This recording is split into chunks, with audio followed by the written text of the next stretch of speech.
Welcome. I'm Dr. Barry, licensed psychologist, and here we talk about psychology and true crime. Today, I am streaming from my hotel room. I don't have my normal microphone, so if the audio is a little off or anything, let me know. I have it connected to my Mac and not here because I will be moving around too much. Like it'll have that clicking sound if I do it here. This is a brand new case, and I have been following this case with Kathy from Gossip, Rumor, and Innuendo. And if you want the breakdown of this case to where you almost spit out your coffee, please go check it out with Kathy. We are going to take a look at some of the so I want to look at the friend's testimony in this case, and then the defendant testified. And it's my understanding that the cross examination was really good. And so that is the plan for today. They were doing closing arguments. I wasn't able to check the most recent, but a verdict could come out while we are live. So if there is a verdict, I will cover it while we're live. I have some time, so I'm planning to hang out with y'all for a few hours.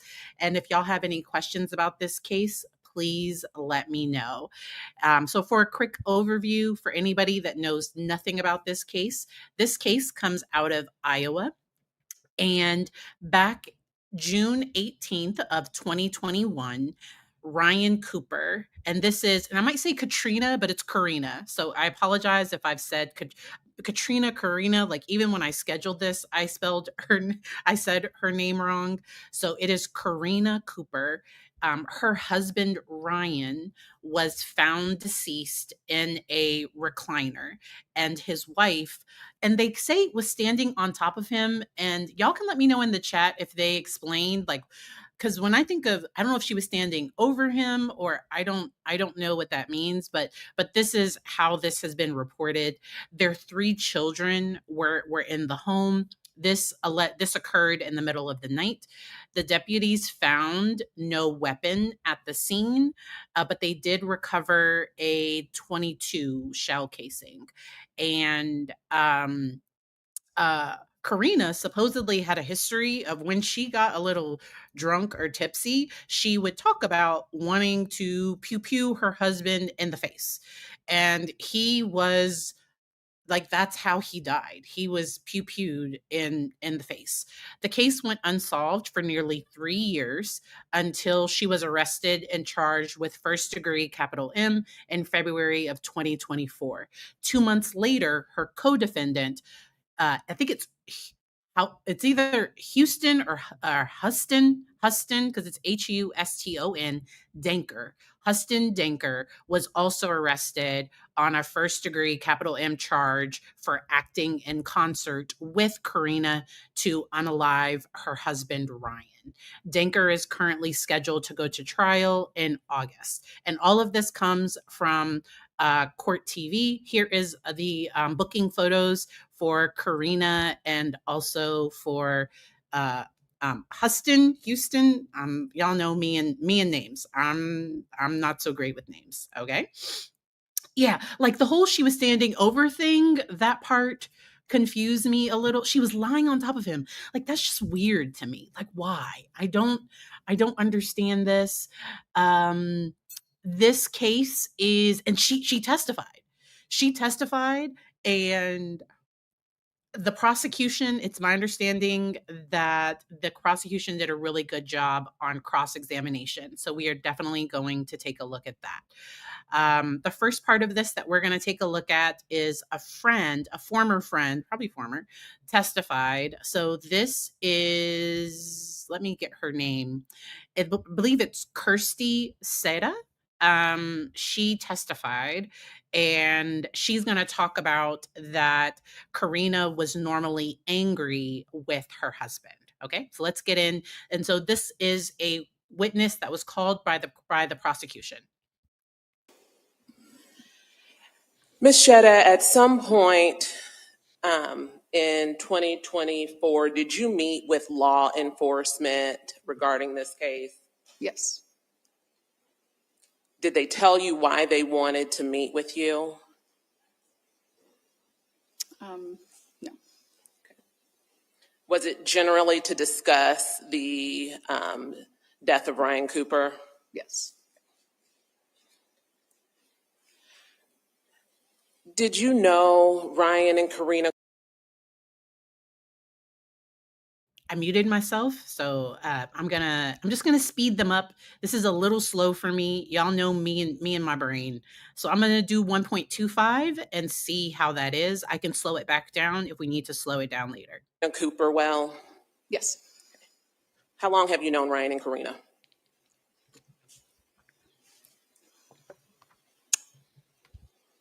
Probably 8 to 10 years. Okay. When did you first meet them? When I moved to town. Okay. About when did you move to Trader? 2007. Okay. Who'd you meet first, Ryan or Karina? Ryan. Okay. How did you meet Ryan? I was working at a place in Traer, and it was a hardware store, cell phone place, so we came in for parts. Okay. And cell phone. At some point thereafter, did you meet Karina? Yes. Okay. And did you and Karina and Ryan develop a sort of friend group, I guess, as it were? Yes. And who all was in this friend group that you all shared? It would have been me and my husband, Carmen and Jamie, Matt and Regan, Ike and Michelle, Cynthia and Barry. There's multiples. What kind of things would you all do as a group? Various things. We would go hang out at each other's places. A bunch of the friends had shops that we hung out at. Was this a frequent type of activity or organization, or how would you characterize how often you all saw each other? I would say, at least once a weekend, if not during the week also. Did you all travel together? Yes. Okay. And take your friends and kids together on these Correct. trips? And you stated you knew Ryan first, correct? Yes. And how would you describe Ryan Cooper? Man of little words. Okay. Understand. Did you at some point work with Ryan? Yes. Okay. Where was that at? Aurora Agronomy. Okay. What did you do there? I was the office. Took care of all the books, ordering. How did you come to be in that position at Aurora? Karina had worked there before, and she was pregnant with Cortland, and then she wanted to stay home. So then I applied for the job. Did she kind of refer you to that job or let you know in advance, hey, I'm leaving this position? Yeah, we had talked. Okay. And were you and Karina at one point, were you pregnant at the same time? Yes, with our first children. Okay. You kind of bond over that? I'm sorry. And our second. And your second, okay. And did you all kind of bond over those Yes. kind of mutual pregnancies together? Would you say that you and Karina became good friends during that time? Yes.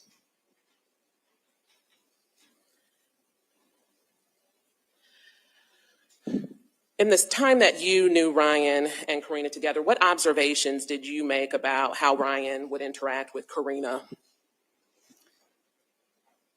I guess if Karina was mad or yelling at him, his demeanor was always just to put his head down and take it.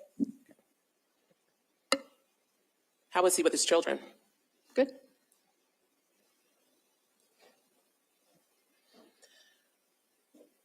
You said at some point you and Karina also became good friends. How would you describe your relationship with Karina at the beginning?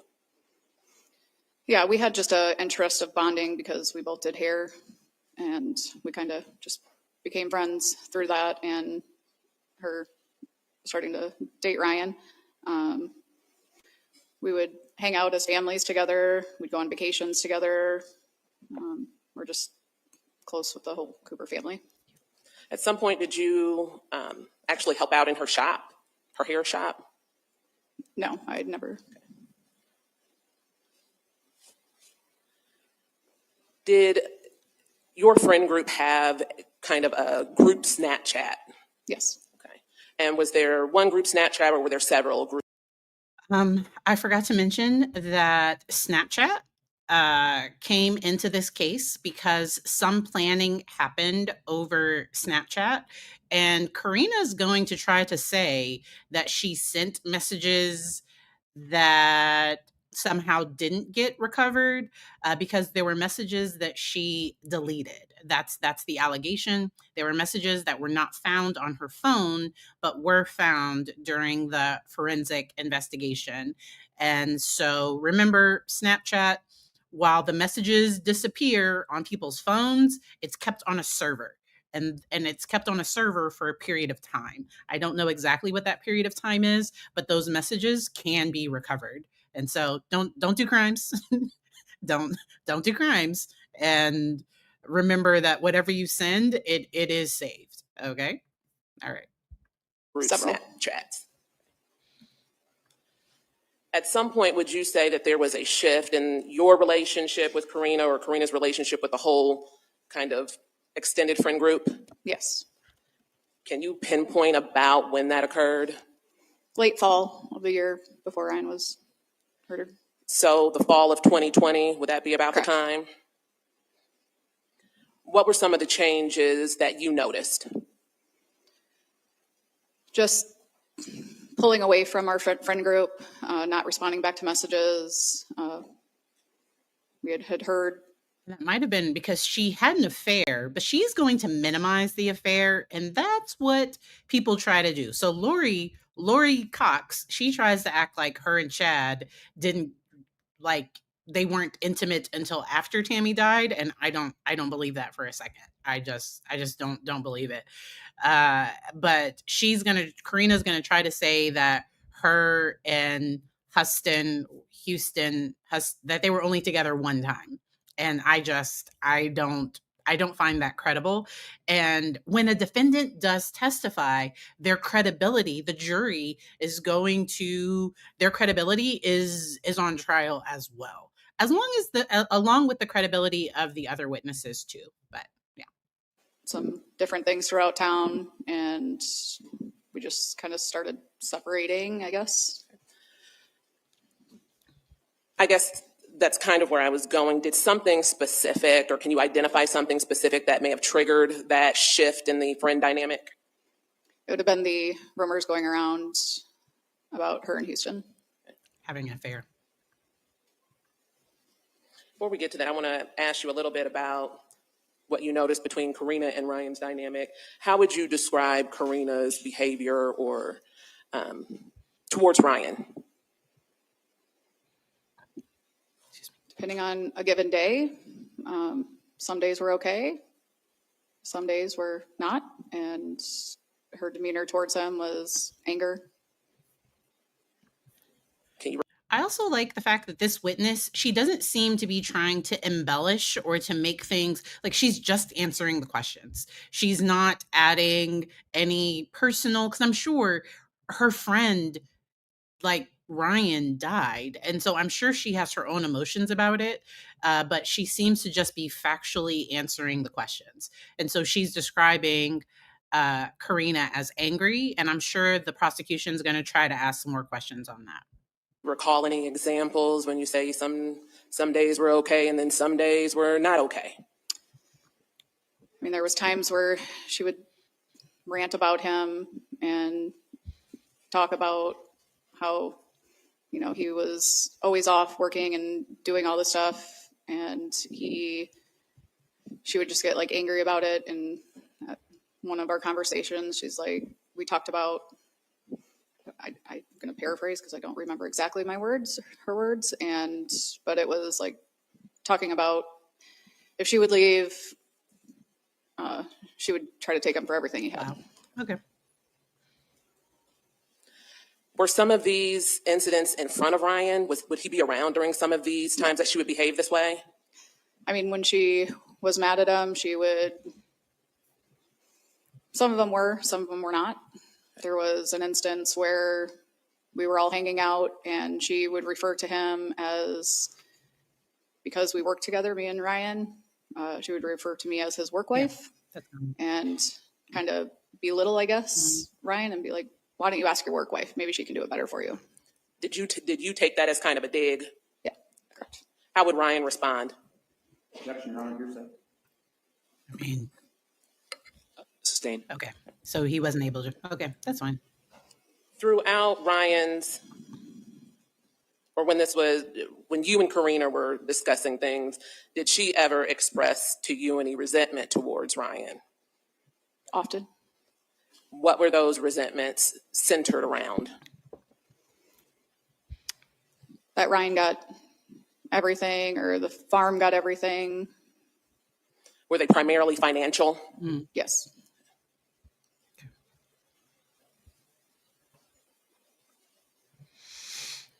So they're introducing motive. Did Karina seem concerned with her place with the finances of the farm? Objection, Your Honor. That's speculation, and much of this is beyond the scope of the minutes. I'm sorry. What was the last part? Beyond the scope of the minutes. Speculation. Beyond. All right. So that's the gist of that part. Let's go on ahead and get to the defendant's testimony. Okay.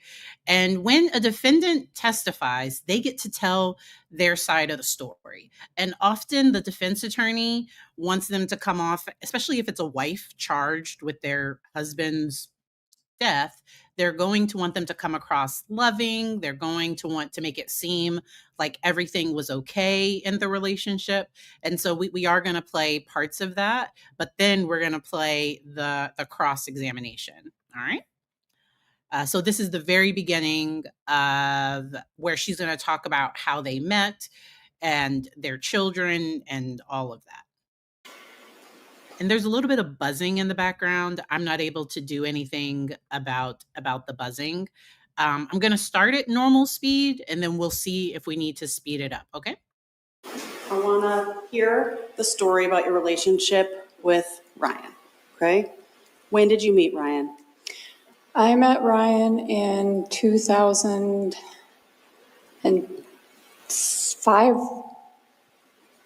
In the summer of 2006. When did you guys get married? I would have thought she would have been prepared with that information of like exactly, because I don't know if that was on purpose, but like that was just weird that to me, and when you're on the stand, there is some anxiety and stress, but that's a pretty basic question, but it is what it is. We got married September of 2009. Do you have children together? We have 4 children total. One is Ryan from his first marriage, and we have 3 between the 2 of us. How old are your 3 children that you share? Currently, they are 15, 12, and 8.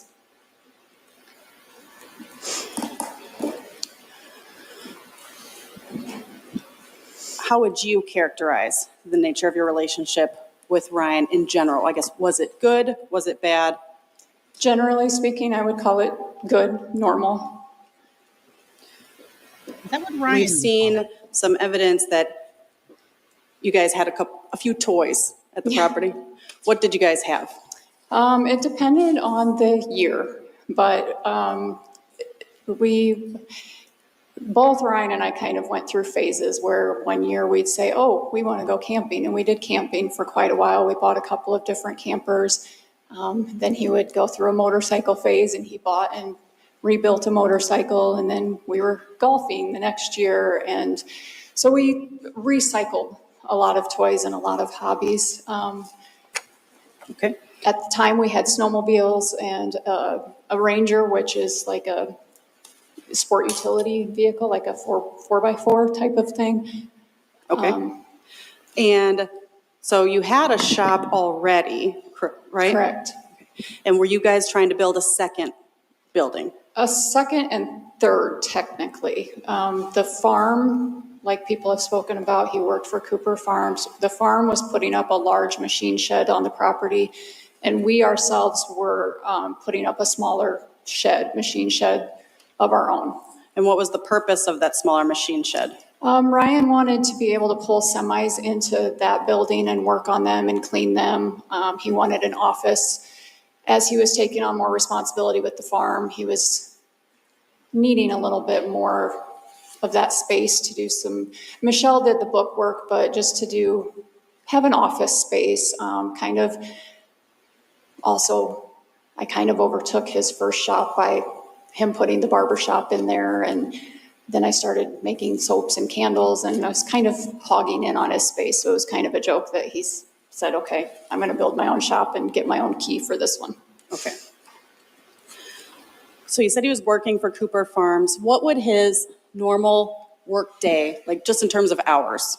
Oh, geez, it could vary. They were long, almost year round. It was always long because if he wasn't, if they weren't in the field, he was trucking or working cattle. So some days could start as early as 4 a.m. If he started that early, he was usually done a little earlier, around 2, 3. Some days it was from 7 a.m. to 11 p.m. It varied depending on what he was doing. What about and I understand it probably has to do with the farm season, is that Correct. fair? Okay. So what about in June? Did he have like a more regular schedule in June? June, the crops would have already been planted, and for a few years, probably more than I'm remembering, but he had started doing some what's called side dressing for the local agronomy company. I'm not real I'm going to fast forward past that part. Okay, we're going to keep going. hard and snored hard, but he was up and down quite a bit throughout the night. He would sleep for a few hours, then wake up and watch some TV, and then sleep I again. wonder if that annoyed her. I could imagine that annoying somebody, but okay. Did he have any sort of a regular pattern to what time he might wake up? It always seemed to me that he would fall asleep watching TV around the same time I was putting, excuse me, the kids to bed, so around 8. He might doze for a couple of hours. I would go to bed and read, and then I'd hear him up later watching TV around 11-ish, getting a snack in the middle of the night, and then back to sleep. And again, it kind of depended on what his work hours were. If it was a time when he was leaving the house at 4 a.m., he was tired at night and would sleep harder. Okay.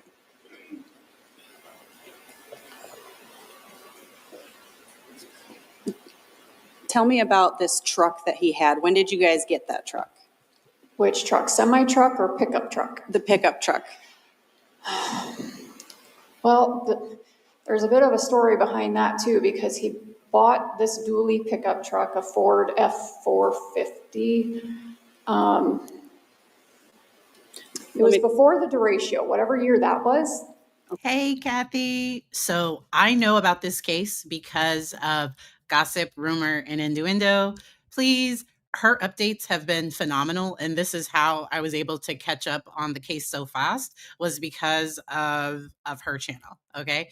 And if she's ever covering a case, and if y'all know some stuff that y'all want to share with her, please share. But so glad to see you in the live. All right. I'm easily distracted. Let's keep going. Okay. I'm sorry, I don't remember.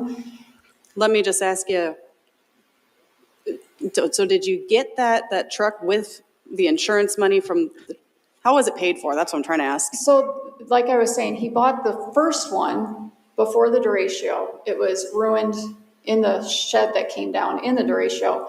He bought the exact same replacement truck and paid for a good portion of that with the insurance money from the first one. What remained that he owed on it, we financed through Chelsea Bank. Okay. And what was the remaining balance on the truck at the time of Ryan's death, if you know? I thought it was closer to $25,000, but Michelle, Ryan's sister, testified that it was 15. And given her accounting, I would assume that she is correct. Yeah.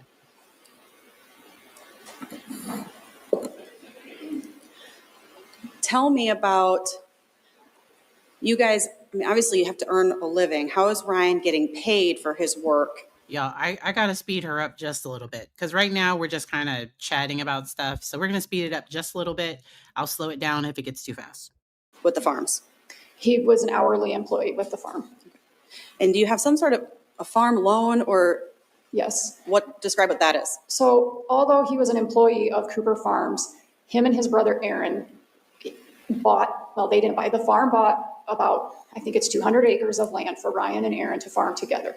Ryan wanted to start not branching out on his own, but we were in our 40s. He wanted to own some things of his own rather than just being an employee, excuse me. So they bought this piece of land that Ryan and Aaron rented from the farm with the agreement that they were basically renting to own it, was the way I understood it, that eventually they would own it. Okay. So any crops that were planted on that farm between Ryan and Aaron, they had to pay for the seed, the land rent, the fertilizer, the storage. They paid for all of that themselves, and the profit off of that was theirs, minus I think they had to pay the farm some usage for equipment, but I could be wrong about that. Okay. What we paid for that with was a what's called an operating note from the bank. Okay. And does part of that money with operating note, is that how Ryan's truck gets paid down? Yes, Ryan did most of the finances, but from what I kind of pieced together after, well, he did all of the finances, so I was basically lost. But what I pieced together after the fact was that, I'm mistaken, it wasn't the farm, no, technically. He sold his grain from the year before and used that money to pay for part of the truck, Okay. is my understanding. Okay. And I believe part of it may have come from the farm note as well because of the write-off for the farm, but like I said, that's just kind of what I've pieced together after the fact. Okay. If you did want to buy something, would you have to clear that with Ryan? Probably not. If it was a large purchase, yes. Okay. Or sometimes even small ones, just for the fact that I didn't have the cash on hand. Like if the kids, we were going Halloween costume shopping, for example, or Christmas shopping. Okay.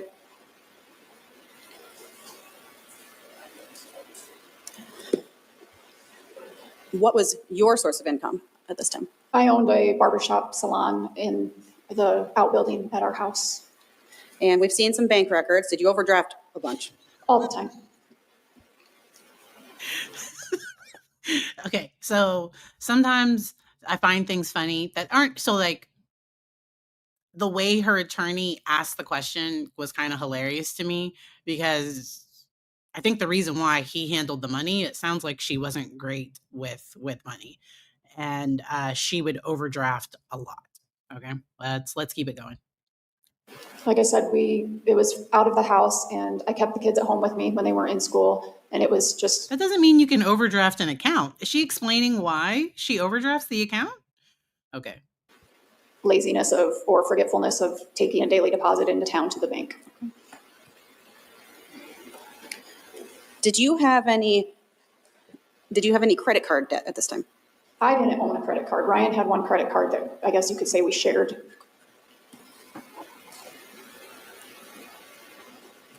If she had her own credit card, I'm guessing that probably would have been maxed. I don't know. Like she doesn't sound like she was great with money. Just what I'm hearing. It's fine. Can you describe to me the nature of your relationship with Michelle Wilson? Were you two close? I'm sorry, I have to go back on that last question you Why? asked me. Do you have something else to say about the credit card debt? I do, I apologize. I think I had a couple of store cards, like Old Navy. Okay. So she did have some store cards.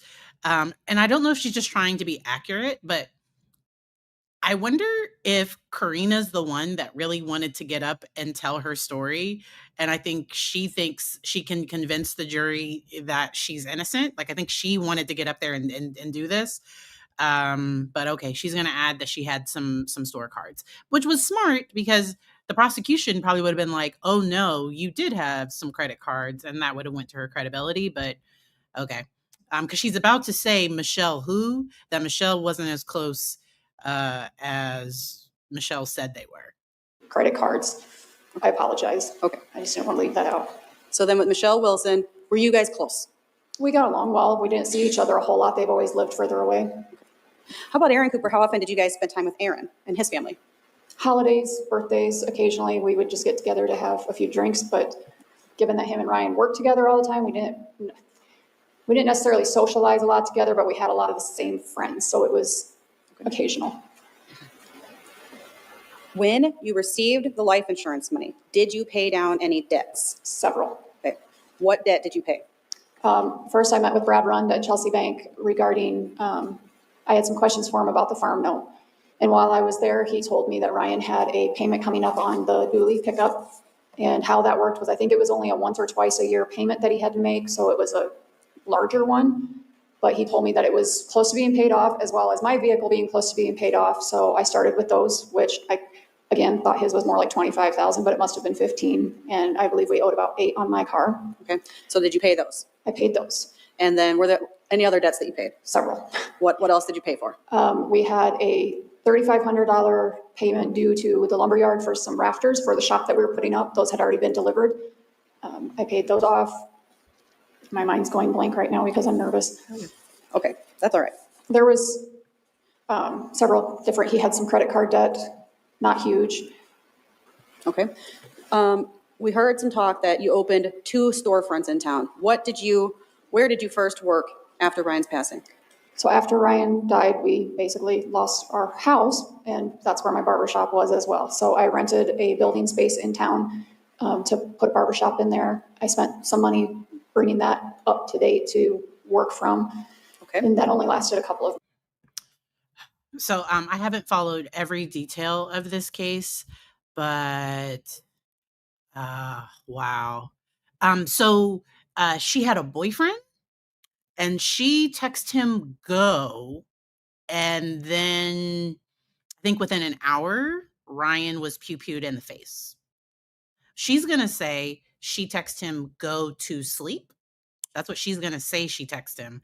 But she texted her boyfriend at the time, Huston Danker, Huston, I don't know how to say it. Huston. She texted him go, and then Ryan was pew-pewed. And it's my understanding from Kathy that she called, I think, her brother before she called 911. He's shot in the face, and she doesn't call 911 immediately. Okay. That's a red flag. And she's probably going to say, I was so scared. I was this, like she's probably going to have an explanation for that, but okay. months. And then did you have another storefront? So then I was having a lot of trouble with the barbershop, being around people every day, strangers walking in, people wanting to talk about what happened. So a friend of mine that had a day salon, or a day spa in town, I offered think for there me were to move in. rumors going around. And we're going to look for tears. So she's getting emotional. I don't know if there are tears yet. She's getting emotional about this. She probably didn't want to talk about it. Okay. All right. Okay. With her. I wouldn't be able to cut hair there because they didn't have the setup for the wet sink and things like that. But like I said, I was making soaps and shampoos and knick-knacky signs and lotions and things like that. So I moved into her place of business and set up a booth in her business. Okay.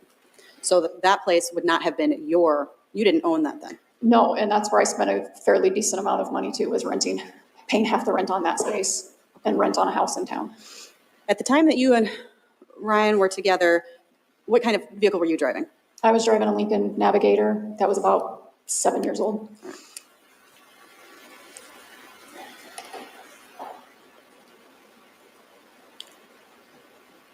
Did you blow through all the life insurance money? No, I spent some of it paying off debts and renting a home. Okay, I do want to also, did you have a dream at some point to do an embroidery business? Ryan and I had talked about that a little bit when we were getting ready to put up the new shop and talking about how I had overtaken his shop. I had bought a Cricut. It's the vinyl cutting machines that you can make t-shirts with. I was kind of dabbling in that, and we had talked. Both of our moms are quilters, sewers. I wanted to buy an embroidery machine. Okay. And did you end up buying one with some of the insurance money? I did. How much was that? Around $12,000. Okay. And did you start an embroidery business? I did. Did you do that out of your home? I did. At the same time, are you still selling soaps and candles or no? No. When we moved back out to the country to one of the homes that the Coopers own, I left that space. The gal that I was working with was thinking about moving into a more affordable building. It would have been a lot smaller. There wouldn't have been space for me. I was spending a lot more money in that space than I was making, so I decided to leave. Okay. You mentioned moving around some. Where did you first move to after Ryan's passing? We stayed with my brother and sister-in-law for a month or two, and then a friend of mine from Traer had a small 2-bedroom house that was it was tucked away in an alley. It was real private, and she offered it to us until we got on our feet. We lived there for a few months. It was very small for 4 of us to live in. Okay. And then we rented a larger house in town for about 6 more months after that. And then eventually you end up back on one of the properties belonging to Cooper Farms? Correct, about 8 months after Michelle and I had lunch, and she offered for us to move into one of the empty houses that Cooper Farms owns. All right.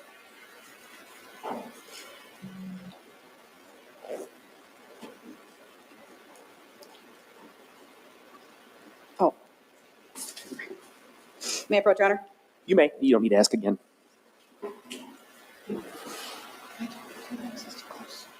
Showing you what I've marked as Defendant's Exhibit F. Do you recognize this?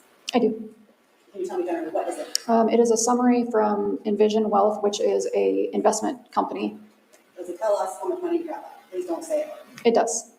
And is this a fair summary of your financial standing? With those investments, correct, yes. Now I'm asked to admit what's marked as Defendant's Exhibit F.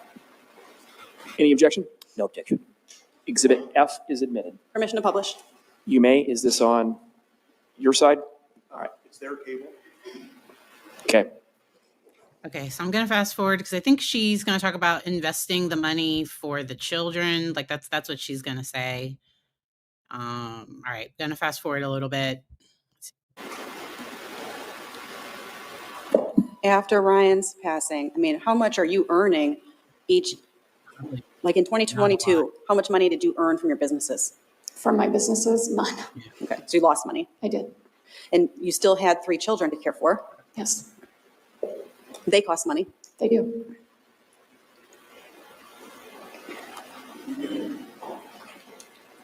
Tell me about, where would your children normally sleep at your house? Before, Before, yes. the 2 younger ones, Cable and Cortland, were, well, Cortland was always in bed with me. Cable was usually in bed with me. It was kind of a back and forth trying to get him in. We had trouble getting any of the kids to sleep in their rooms, and Kate slept upstairs, or he would sleep on the couch downstairs. Did you, at any point, did you bribe them that you'd paint the room a certain color if they'd sleep in their own room? I did. We were doing some remodeling to the house, and that involved repainting everything before the carpet came. And I told the kids that throughout that summer, we would repaint and decorate their rooms however they wanted to, with the incentive to get them sleeping back in their rooms before school started.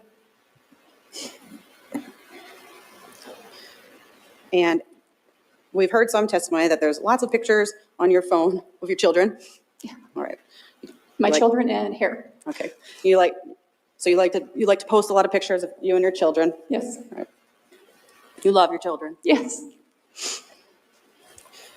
Showing you what I've marked as Defendant's Exhibit E. She's facing life in prison. That's what she's facing. You recognize this? Yes. Who's this a picture of? Myself and my babies. Do you know when it was taken? It was taken at Riley Story Hunt's wedding the summer of 2024. And so I think right now the goal is for the jury to see that she cares for her family. She's a loving mother. She was a good wife, maybe not a great business person. Like I think that's where they're going right now. But we're going to get to cross-examination. We're going to get there. 23. Sorry. Your Honor, we'd ask to admit what's been marked as Defendant's Exhibit E. Any objection? No objection. Exhibit E is admitted. And permission to publish, please. You may.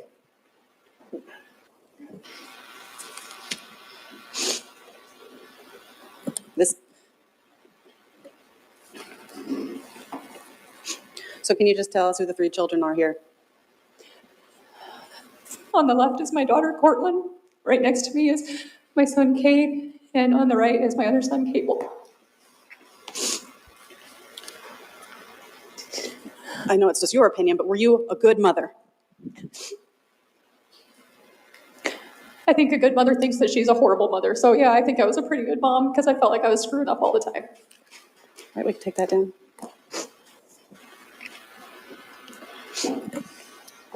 And 2 things can be true at the same time. Somebody can be a decent mother and like not a very good, because if what happened is true, if she conspired with her boyfriend to unalive her husband, like get a divorce. Like don't do crimes.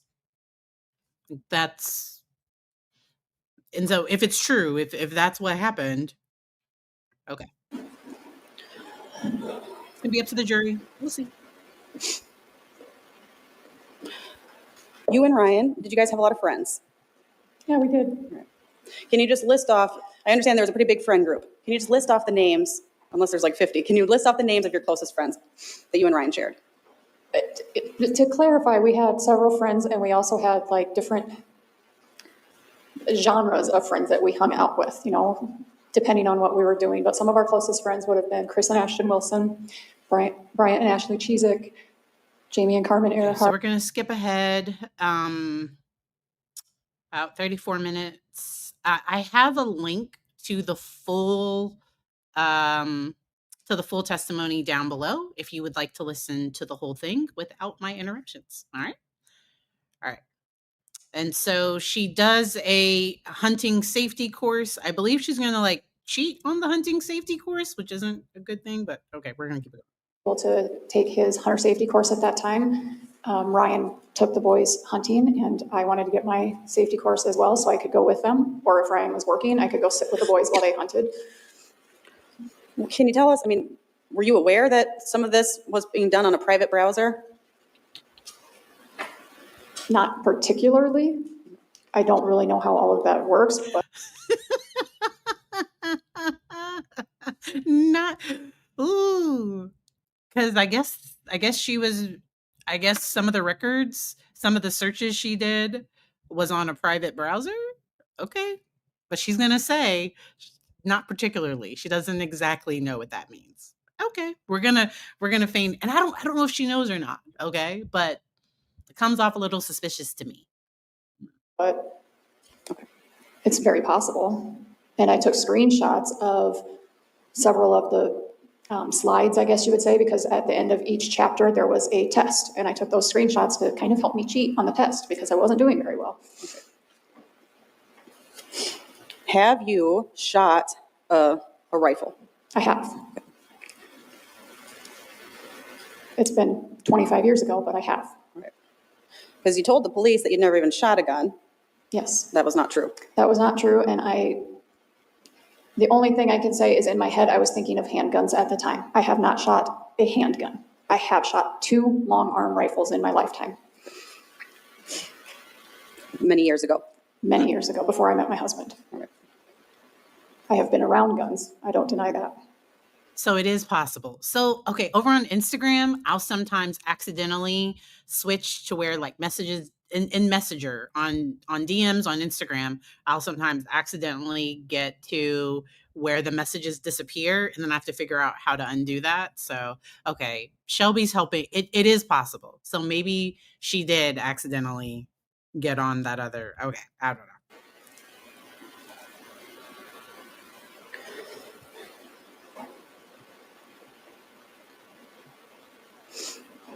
Correct. The evening Correct. of June 17th, you guys went to baseball. Had you been drinking? No, Did you see Huston driving by your house? no, Did Huston pull into your driveway? not that I'm aware of. Did you know that Huston was stalking near your home? That night, I was not aware of it. I was told at one point in time from him that he was going to Gladbrook, which requires driving by our house, but I didn't see him. So you do admit that you had been texting Huston that night. Yes, And we've seen exhibits that are some of the Snapchats. Were there many more? several before and after what they have shown you.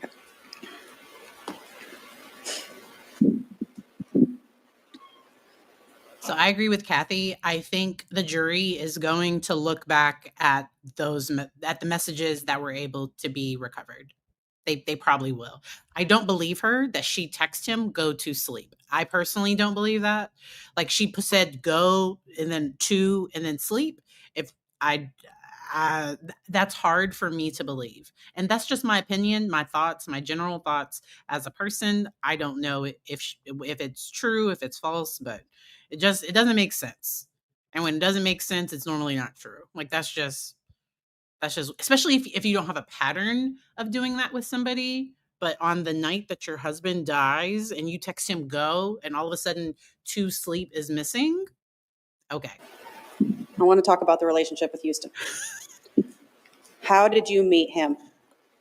Technically by cutting his hair. Like others have said, it's a small town. I knew of him for years, but I started cutting his hair is how I met him. And how often would you cut his hair?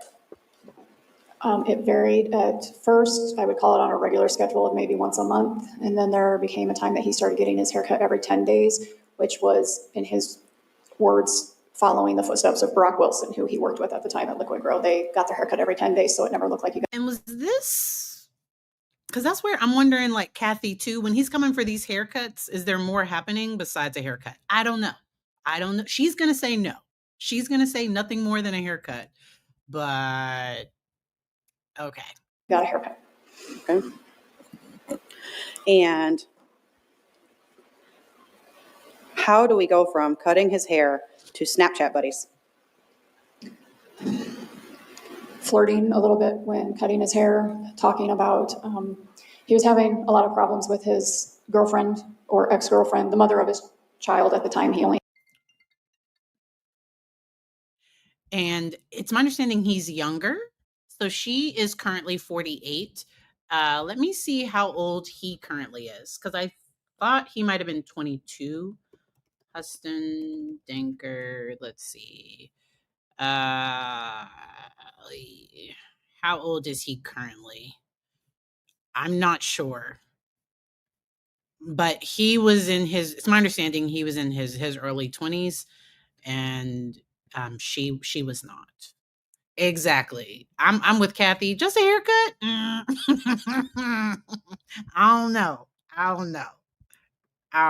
And a hair, like, I don't know. I had one, was having some custody issues with her.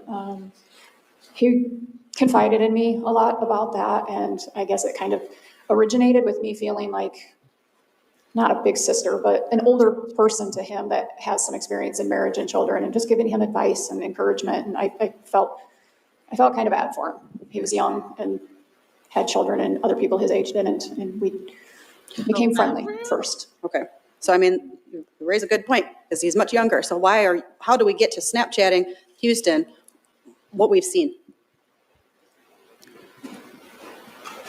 Sometimes negative attention is still attention, and I was being showered with attention by him, being told I was beautiful and funny, and I would post pictures of the meal I had made that night for supper, and he'd praise it, or the garden that I planted, and he'd make a big deal out of, why can't I find a woman like that? And it became very flattering to me. All right. So is it fair to say then Huston is maybe giving you some attention that you weren't necessarily getting from Ryan at that time? Yes.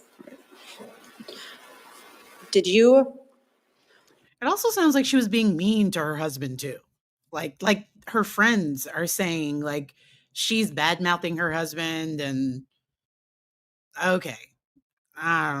Okay. We're not going to victim blame here. Like, I don't think Ryan did anything wrong.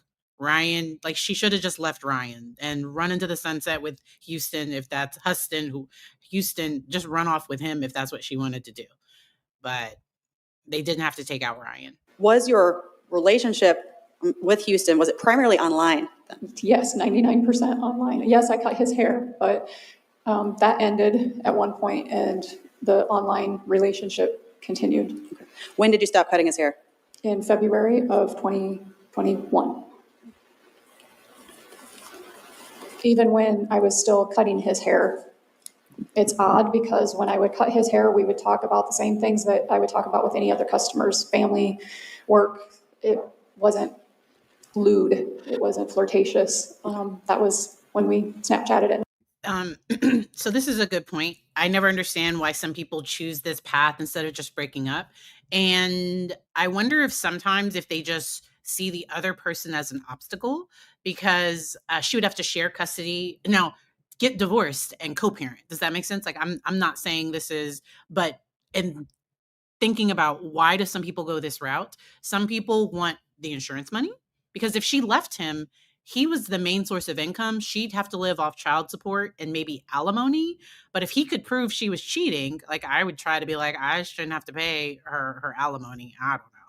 But so I think he was 22 at the time this happened. So I think he's older now. So I believe Huston was 22. Okay. He's not 22. Yeah. Yeah. Perfect. Yeah. We got it. We're all good. But, and she's been incarcerated for a period, because I think she's lost, as y'all correct me in the chat if I'm wrong, because because it looks like she's lost some weight. Like she looks a little different from when, and not so weight. People are beautiful, like that. That doesn't matter because she looks different now than when she looked when when they were together. I'm laughing because I think Kathy made a joke about if there were substance, I'm not aware of any substances or anything like that, but I remember that joke from gossip, rumors, and innuendo. All right, let's keep it going. Night that it was like we were shy in person, but became other people when we were texting each other. Okay.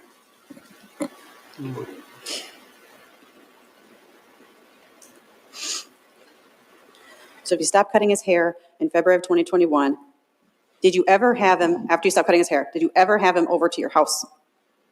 Not after February, no. Did you ever see him in person again between February and June?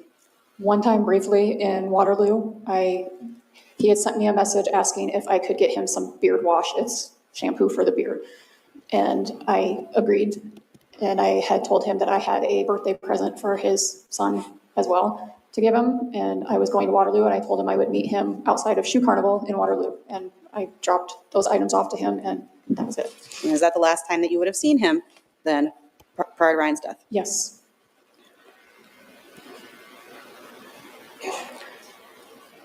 Talked about a rogue, there's a message about a rogue semi-accident that we saw in the Snapchat.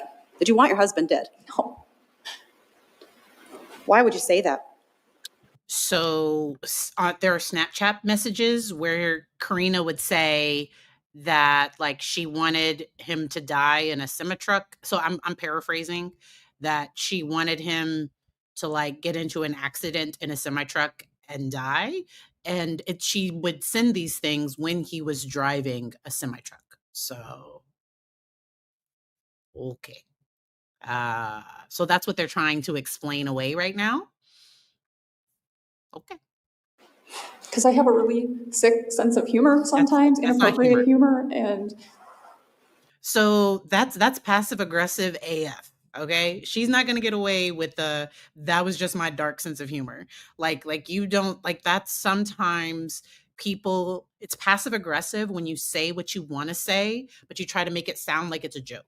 So if he's out driving a semi truck and she's like, "I hope he dies in a semi truck," that's not like sometimes that's somebody's underlying like that's some of their own things they really want to happen coming out. Like that is passive aggressive. That is a problem in my personal opinion.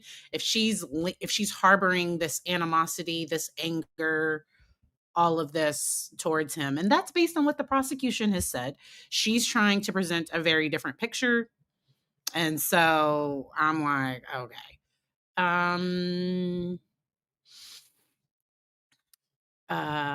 right. Was it a Freudian slip? I don't know.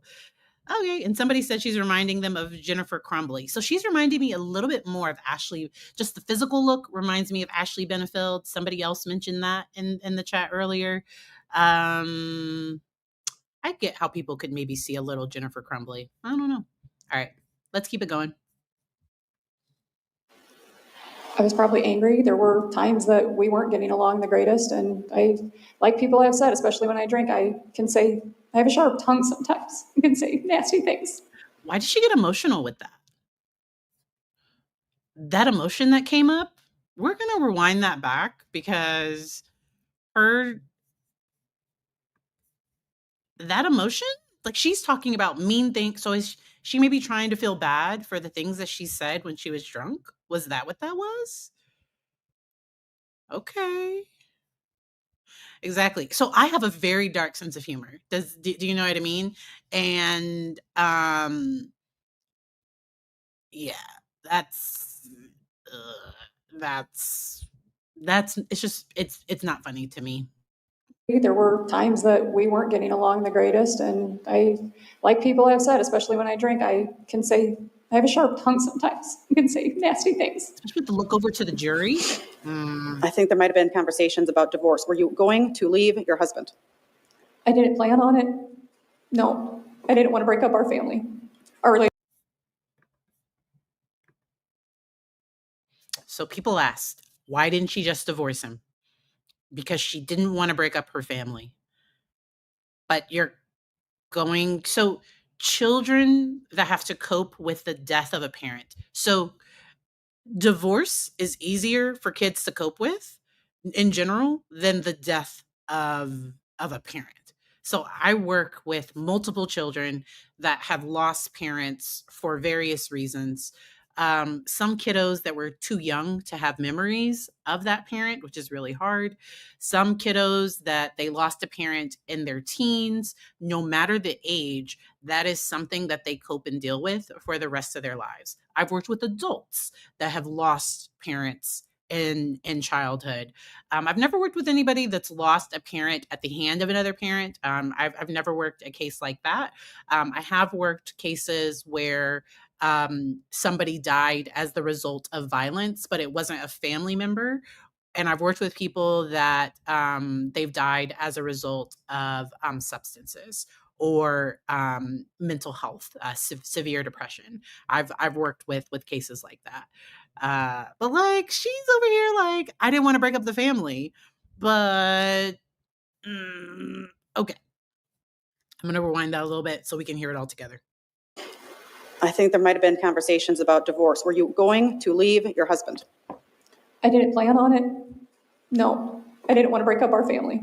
Our relationship wasn't perfect, but I knew I didn't want to break up our family. Saw a little bit in the Snapchat content about, was Huston jealous of your relationship with Ryan? Huston acted like he was my husband and Ryan was my boyfriend. Like I was, if Ryan... Wait a minute. Are we trying to pin this all on Huston? Is she trying to, like, if Huston did it, I didn't know? What? So Huston's acting like he's the husband and your husband is what? Ma'am.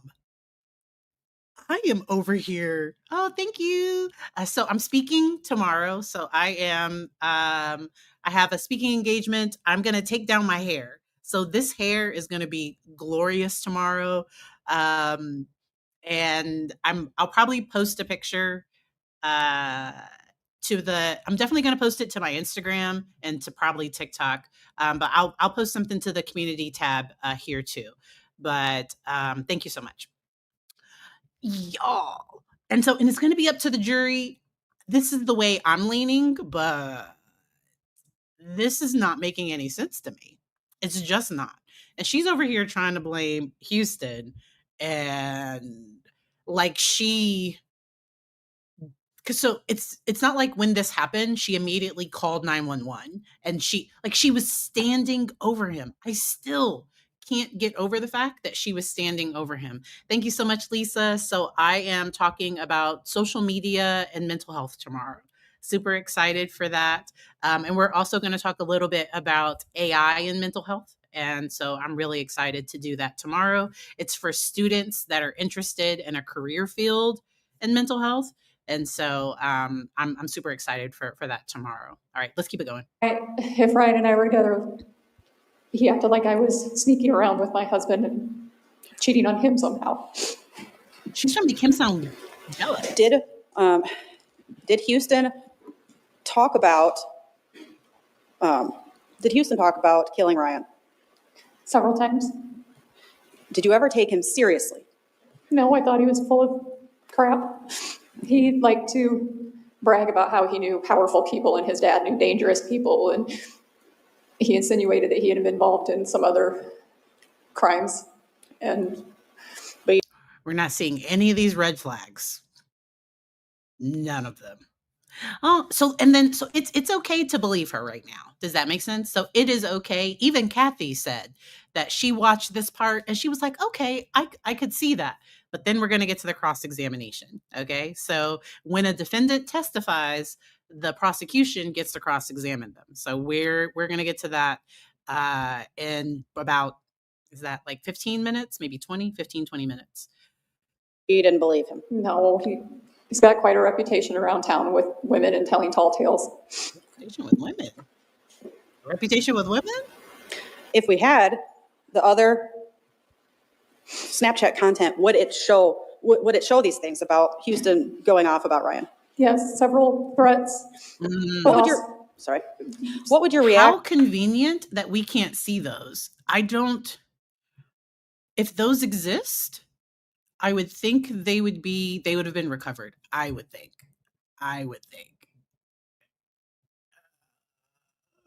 I'm so okay.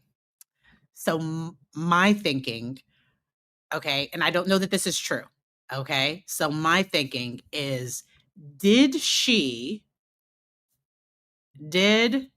Karina, did she intentionally pick somebody that like she could control and that she could get on her side to love her enough to want her all to himself, and then would do the thing that she wouldn't do?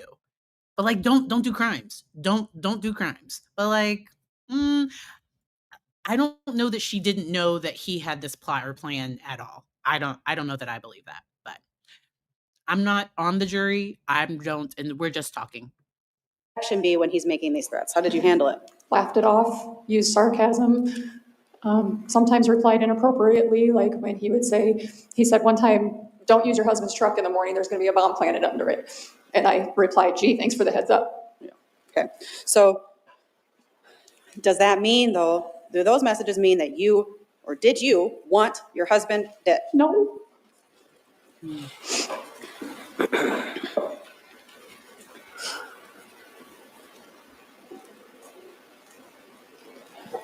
Did you see Huston the night of June 17th into June 18th? no,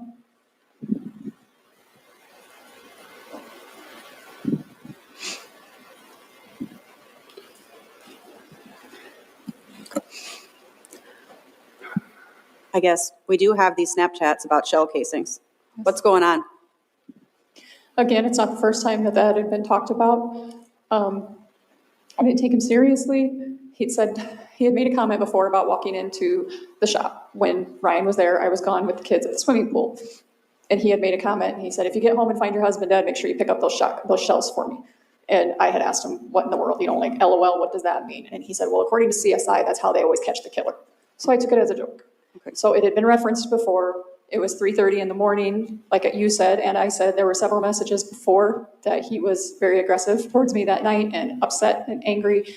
When those messages came through, I was more or less, the Snapchat, like most of you know, once you open a message and you exit out, the Snapchat is gone. It's not like a text that you can go back and reread what was there.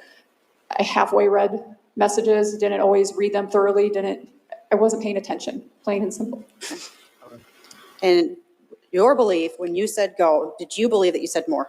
I know I said more. I sent 3 messages in a row. What did they say? Go to sleep. 3 messages, like putting periods in between the words to emphasize go to sleep.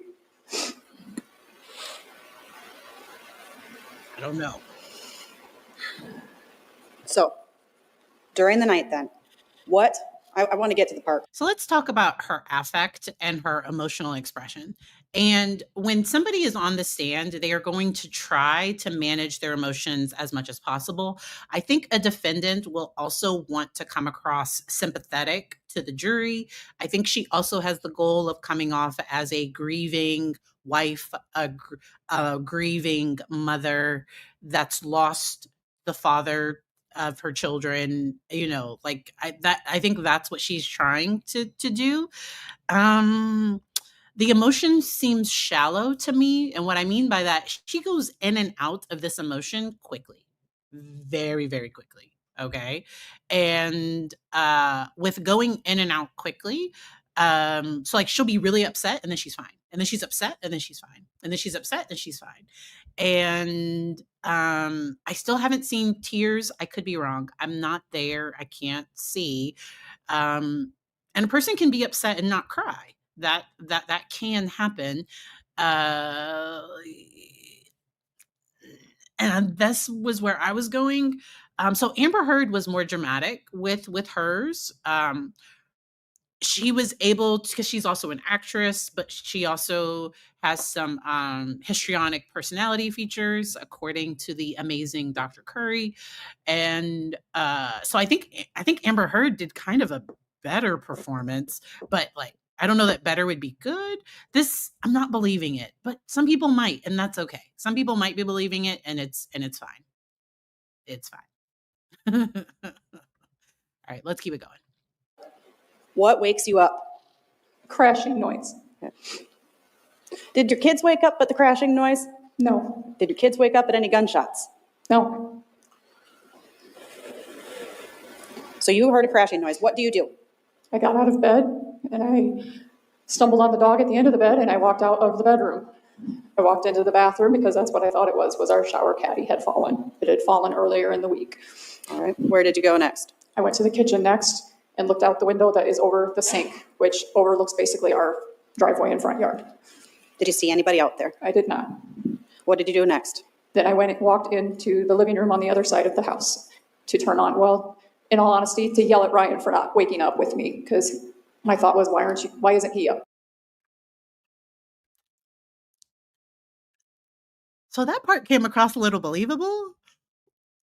That part, ma'am, like, you woke up mad at him. She's including little details, and it's fine. She's including tripping over the dog. She's including all of those things. But okay, I don't know that. Okay, but she woke up and she was mad at him. Okay. Then I went and walked into the living room on the other side of the house to turn on, well, in all honesty, to yell at Ryan for not waking up with me, because my thought was, why isn't he up? Looking like, how did he not hear that? So then I walked to the living room and turned on a lamp. Was there some point that we've heard that you said that you got up at some point and heard Ryan snoring? Is that And seeing a deceased body, whether like, so like, she could have genuine trauma, genuine emotions and feelings about what she saw when she turned on the light. Uh wow. Let's keep it going. I can't wait for Cross. I'm super excited about cross examination. a different time window then? When I got up to go to the bathroom around what I thought was 3 o'clock in the morning, I heard him snoring regularly. Okay. When I was in the kitchen, I heard a single snore sound come from the living room. Do you have your phone in your hand while you're making these steps? Most likely, yes. So you get to the living room, you turn on the lamp. What happens? I see Ryan, and then I see a large pool of blood. I shook his foot, Okay. and then I just started screaming. Why is foot? It's fine. Like that's fine. That's just, most people go for the shoulder, his foot. That's okay. That's something. Okay. Then how long are we waiting before we call Aaron Cooper? She called his brother. It seemed like forever, but a couple of minutes. I ran back out of the living room through the dining room, and I was halfway up the steps when Cade was coming down the steps. I think I scared him because I remember him like turning around like he was going to run away from me, like run back up the steps, and then he realized it was me, and I grabbed him and we went downstairs, and I put him in the bedroom, and I went in the bedroom as well. And I believe that's where I called Aaron from, was the bedroom. So to answer your question, it was probably a couple of minutes, but it felt like a lifetime. That's true. Like if he was reclined back the foot, because that would have been closest to her. Okay. Yeah. All right. We're gonna keep it going.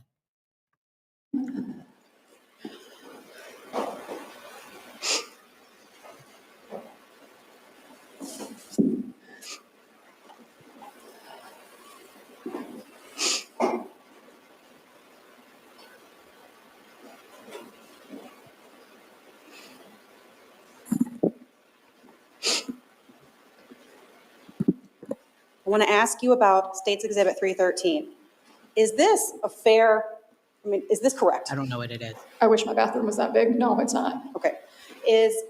So what they put labeled as hallway, can you tell us what that room was?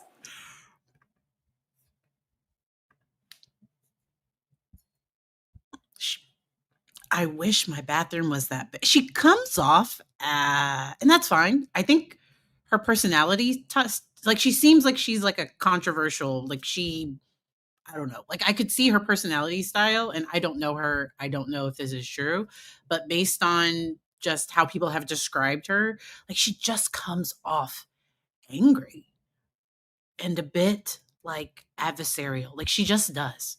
Okay. Let's keep it going.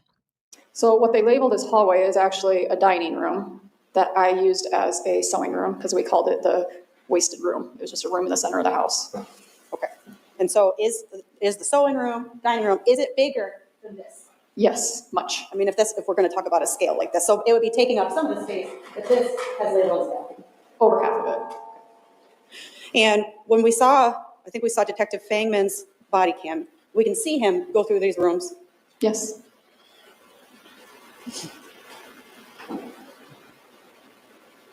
I want to know, is this door, this mudroom door, is that the door that was most frequently used when people would come over? Yes. Do you know whether this front door on the steps, do you know whether that door was locked? I can't say for sure. I made the assumption that it was locked. It was a newer door, and it was the type of door that even if it's locked, you can open it from the inside. I'd be fairly confident that it was locked. Right. However, like I've said before, the kids ran in and out of that door a lot to go outside to play. The dog was let in and out of that door a lot, but you're always opening it from the inside. So I can't say for certain if it'd be locked from the outside. Okay. You have the baby gate on the steps. What was it for? It was to keep the dog off of those steps because he would sit at the screen door, and that's why the storm door was up, because he had ripped through the screen door, pawing, begging to come inside. So we put that baby gate up to. Yeah. Okay. So she explained everything. Okay. Let's get ready for cross-examination. I have the full links. All videos I share, I always give you all the links down in the description. And I am watching because they are finishing up closing arguments. So like I have like closing arguments because we'll be on jury watch. I do not know. I think the jury's going to take some time. So I wouldn't be anxious or nervous. So the jury might take their time. Some juries like to wait. They like to sleep on it. And so we'll see what happens. But let's get into the cross-examination. And there are 3 lawyers so these are the lawyers for the state. The gentleman in the middle is the one that's going to speak. He has an accent, and I love his accent. But okay, let's go. Your husband, Ryan Cooper, was killed in his own house, correct? Correct. The place where he's meant to be safest. Correct. The place where considered his castle, correct? Sure. Yes. We should have a Place where his children slept. Yes. Children that he loved dearly. We both did, yes. Children that Ryan Cooper loved dearly. Yes. Was killed while he slept, Yes. while he snored in his sleep. Yes.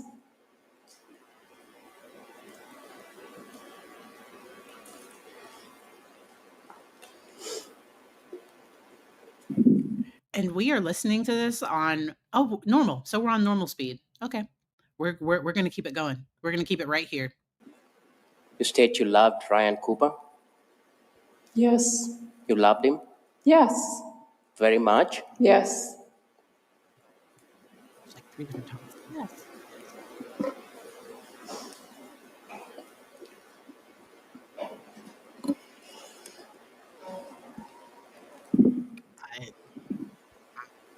You had a lover.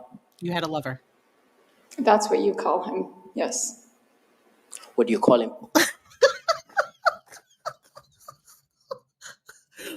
He wasn't your lover?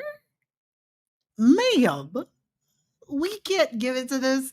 And so his paw and Kathy with gossip, rumor, and innuendo, she's the one that pointed out his pauses. So I have not listened to all of this. So I only listened to like the first minute or so. So I am live reacting to this with you all. And this is only part one, and there's a part two. So we're watching part one. And thank you to Court TV for making this available. But I am, she's coming off a little snippy. But if I was the defendant if I chose to get up there, it would just be like, yes, yes. Like I would, and not that but she seems annoyed with his questions, but I don't know. It's coming across a little annoyed to me. I could be wrong, but that's how it's coming across. Uh, let's keep it going. I called him an online Friend? inappropriate relationship.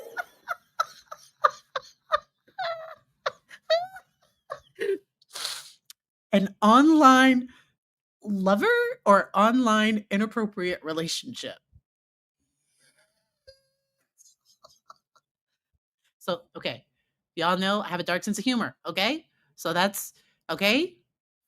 Like that's what we're here for. What? Okay, I got to rewind that.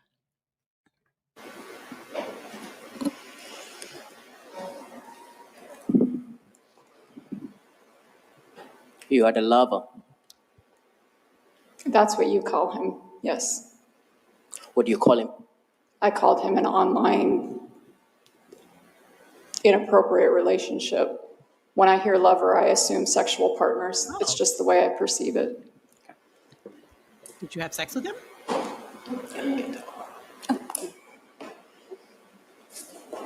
Did you have sex with him? Judge, let's hope this works. I'm going to fast forward for technology. Okay, what is it that we're publishing? State Exhibit 194. I forgot what Jada called him. Her Are you able to read situationship. that, Ms. Cooper? I am. Was it a situationship? I don't. What was it? What did Jada? What did she call him? Was it a wait? What did Jada call her? Because they called it. It was entanglement. It was an entanglement. Okay. And I don't believe her that boo thing.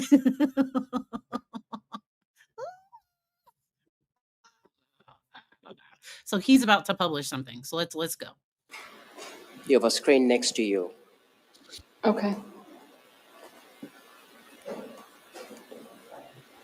I can see it. I'm afraid to move it. Oh, the heart. You don't deny you sent that first text on March 8th of I do not deny 2021. that, no. Pardon? Oh, I think he's gonna make her read it. I did send that, yes. Can you read it? Read it. Casual encounter. I just read this 10 times, I swear. With left heart out- emojis. I'm sorry. You What? you left out a love emoji. I just read this 10 times, heart emoji. Okay. I swear, heart emoji. And just felt even harder for you, which I don't think I could have been any more crazy over you than I already was. That book is everything I've ever wanted to hear. You can do anything you want with those boys. You're their daddy. Don't need mom's permission. Cable wants to get back to wrestling. He loves it. He just got his ass kicked at a tournament and is scared to compete now. Just wants to go to practice. Doesn't want to lose. And you know what the sperm donor said to him after he got his ass handed to him? Not a fuck. Kathy, you did not prepare me for her language. Ma'am, Miss Iowa. So that's the way Kathy says Iowa. I love the way Kathy says Iowa. That is some language. And also, who would talk about their child losing and say he got his ass handed to them? Like, do people do that? Am I just I would never do that. How do you talk to you about your kids that way? some more language. Get ready for the cursey words. If y'all have kids nearby, if you need headphones, if you need, or like, but do you? If this case is new to you, I do have an overview down in the description. So, Karina is on trial for the death of her husband. The state alleges that she texted her or on Snapchat, she messaged her lover at the time, go, and then he comes over, pew pews her husband in the face, and then she comes down and she calls husband's brother, and then she calls 911. But and it took a few years for her to get arrested. So this case went unsolved. And then I can't believe it gets naughtier. And I don't mind cursey words, but I just wasn't prepared for the language that was about to come. So, and the jury has probably already seen some of these messages, but I hadn't seen them. So let's go back a little bit. Cable wants to get back to wrestling. He loves it. He just got his ass kicked at a tournament and is scared to compete now. Just wants to go to practice. Doesn't want to lose. And you know what the sperm donor said to him after he got his ass handed to him? Not a fucking word other than it happens. Not let's go home and I'll show you how to get out of that move. Just it happens. They need you so badly. Kate is your football and baseball kid. Kid can throw a damn ball. The person you just referred to as a sperm donor, that's your husband, Yes. Ryan Cooper, who you tell this jury you loved so dearly. That's how you showed your love to Ryan Cooper, correct? I think we all call the people that we love names at times. I asked you, is it a yes or no question? Yes. Okay. And you're sending this to Huston Danker, the man you now call your online lover? Yes. Your husband is a sperm donor. That's what I referred to him as, yes. You also told him the kids are yours. All part of the fantasy. Is that a yes or no? Part of the fantasy. That's just weird. So I've worked with people that have divorced their that have like had a lot of negative feelings towards the father of their children. And there have been times, but they know that nobody else can ever replace their father. So the fantasy was her telling Houston that he was going to be like a father, like he could teach them how to throw a ball better, that he would almost be a better father than their actual father. Like that is messy. That's really messy. Go ahead. It's hard to say yes or no. I feel like that's black or white, and there's a gray area. Please explain. Ms. Cooper, did you hear my question? I did. Explain. So, yes, if it must be yes or no, then yes, I clearly said it. Okay. Can you read the next message on the March 8th at 7:03 a.m.? Your Honor, just to correct the record, I do believe this is Defendant's Exhibit A, not State's Exhibit 194. Defense Exhibit A. Do you want me to read it? Yeah. Good morning, baby. You would have woke up to your horny wife's hand wrapped around your dick this morning, just so you know. Wait, take away the so I don't get in trouble with YouTube. So she was trying to make it sound like he got the image that he was her husband, and she called, she called herself his wife. So she's talking to Houston. She's talking to the lover, but she doesn't want to call him a lover. There's not, Kathy, not enough warning in the world could have prepared me for that. Ooh, ooh. Yeah. Whew, those messages do not delete. Like they Snapchat don't do a crime. And if you're gonna message like this, don't do a crime. Like he is just so calm, and he is just like I love his style. I really love it. Good morning to everybody. I didn't even need my coffee. I just, whoa. And who are you sending this to? Houston, I'm sorry, what? Who are you sending this to? Houston. To Huston Danker. The man you're just telling this jury that you are terrified of. Oh, I wasn't terrified of him at this time, no. When did you start being terrified of him? After he killed my husband. Oh, so this time you're not terrified of him in March. I left that part out on the direct examination. So she's going to say she always, like, she didn't say that he was the one that did this because she was afraid that he would do this to her. Like, she was afraid of him. That's what she's going to say.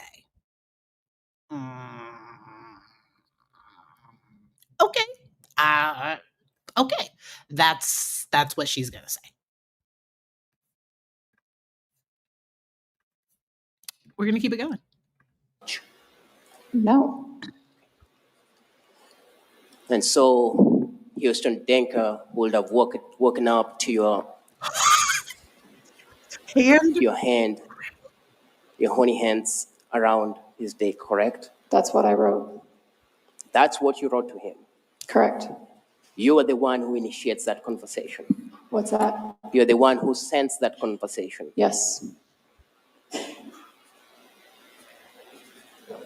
A minute later, you write to him expressing thoughts of death to the man that you claim you love called Ryan Cooper. Can we read that message? Correct. Can we read it? I wrote, here's hoping for a rogue semi today. Big accident, no survivors. How is that a joke? Y'all, how is that the joke? Yes, he goes on trial in August. So Huston goes on trial in August. She does look upset, but like, so this is why she should have known. She puts herself up on the stand, but I think she wanted to tell her story. I think she thought she could convince the jury that she wasn't guilty. And her testimony wasn't that bad. Like it was fine. But this cross examination, like she left out a few things, I think. And Huston might still like really love her. So Huston, the evidence against Huston is bad. It's not. I don't know if the state would offer him a plea deal. The state probably is looking for him to get life in prison without the possibility of parole. So I don't know what deal the state would offer, because normally a deal would lessen some of the crime or something. Like, I mean, he did the thing, and I don't know. Yeah. All right. She wanted to tell us her story. She did. And now she gets to F around and find out. Like, that's like she wanted to get on the stand, and now she gets to get these questions. Because there were times she looked irritated when her attorney was asking her questions. That's why I was wondering what some of her expressions and reactions would be when the state got to ask her questions. I hope I said that right. So when the defense was asking her questions on direct, it seemed like at times she got a little irritated. And Big accident, no survivors. That's what I wrote.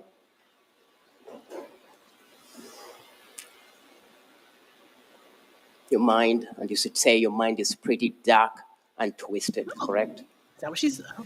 That's what I wrote in the next message, yes. We can turn on the lights. And just to be clear, for the record, again, you mentioned it, Ms. Watt, but this shows State's Exhibit 194. There is no State's Exhibit 194 that has been admitted. It's identical to what the Ms. Cooper had admitted as Exhibit A. So just so everybody's clear on that. Is that correct, Ms. Watt? Thanks, Judge. Yes, Your Honor. And Mr. Kodiak, is that correct? That is correct. All right. You can go ahead, Mr. Kodiak. I wish we had a side-by-side, because I wish I could see his face too.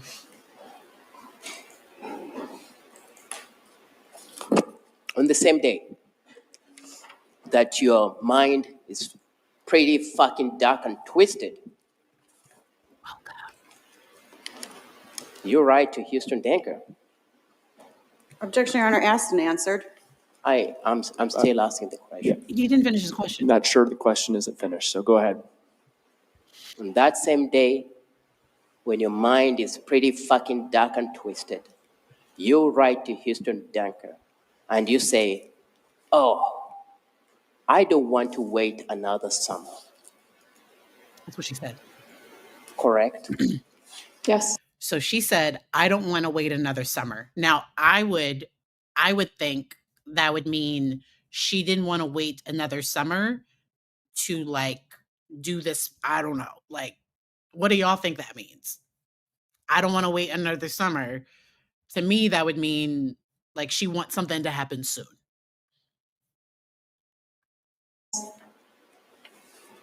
Your husband, Ryan Cooper, was killed just on the eve of summer, correct? At the beginning of summer in June, yes. In June, correct? Correct.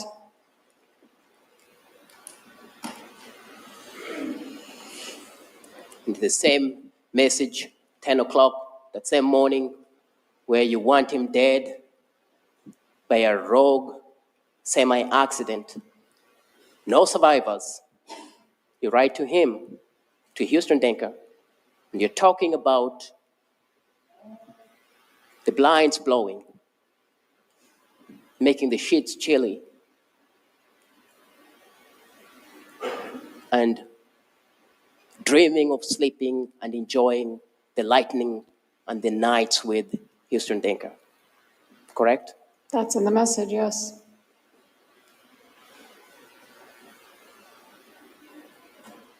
You tell him the same day that you want a partner, not another child. You're referring to Ryan Cooper as another child. And she's talking to a 22-year-old. And what made her husband a child? So the fact that she refers to her husband as a child. He's working, supporting the family. What was he doing that was childish? So it sounds like her husband was kind of passive and he didn't have a lot of words because he took some stuff from her. It sounds like there were times when she was incredibly mean to him. And mean is nice because it could have been borderline verbally abuse. Like it sounded like she would like insult him and say really mean things. Oh, okay, good. I'm not muted. Hopefully it's not me. Hopefully y'all can hear me. I hope it's not me. Like I just can't. I can't. This is tough. And we're only 9 minutes. We're less than 10 minutes into Cross. And he is ripping her a new one. And we still have a whole part 2 as well. Yes. That's the same man you've told this jury was a hard worker who worked from can't see in the morning to can't see in the night. He was. And will fall asleep so tired because of his hard work. Yes. That's the man you refer to your lover as another child. Yes.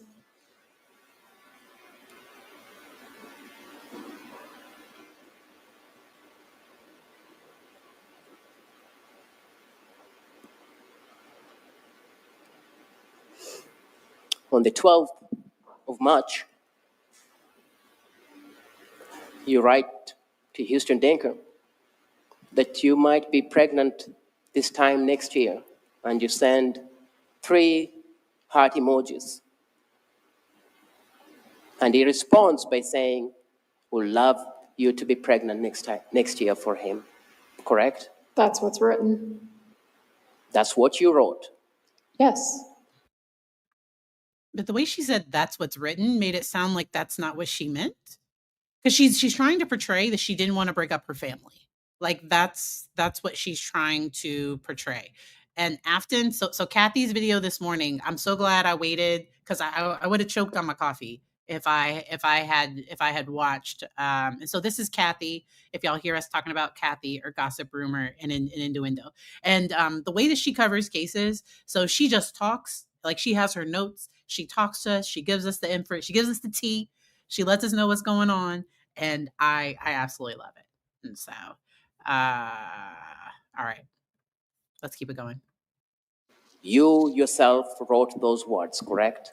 I assume so. I don't have it in front of me, and I can't remember precisely, but I'm going to assume you're correct. Do you want me to put it up? Not necessary. I can put it in front of you if you need it. In fact, at that time you talked about IVF. Yes. He doesn't know what IVF is, and you have to explain to him what IVF is, I did. where they That's so she's older and so nothing, because there are phenomenal, like, so IVF, no shade there, but she tells him that like, hey, we might have to use IVF to have a baby, and he's like, what's IVF? Like, poor Iowa health education, he had no idea. So this is cross examination. So on cross examination they get to ask leading questions. I'm not a lawyer, but y'all have taught me that in the chat. So this is cross examination, so he gets to ask, because this is based on things the defense has kind of brought up. Okay, they are trying to impeach her prior testimony, and I think he's doing a phenomenal job. 11 minutes in. plant your sperm and my egg, correct? Correct. Not the old-fashioned way, but our baby. Right? That's what you tell him. Correct. Is she regretting not just saying he was my lover? Like, I wonder if the state knew that she was going. So we're getting here because she tried to be like, he wasn't my lover. So the state is showing, and she's trying to be like, I was so afraid of him. Okay. Thank you, young Black economist. I will have to take a look at that case. This lawyer is phenomenal. He's just asking her questions, and he's just talking about the evidence.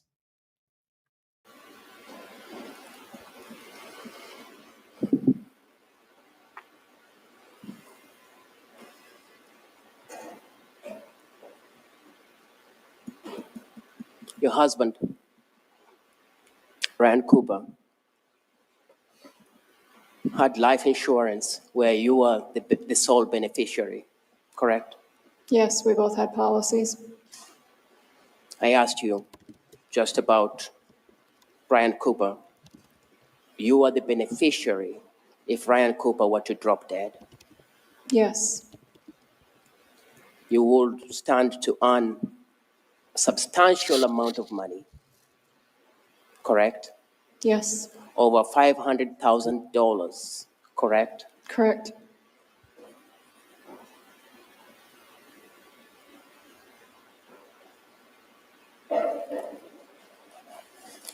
Yeah. We're here for Ryan Cooper.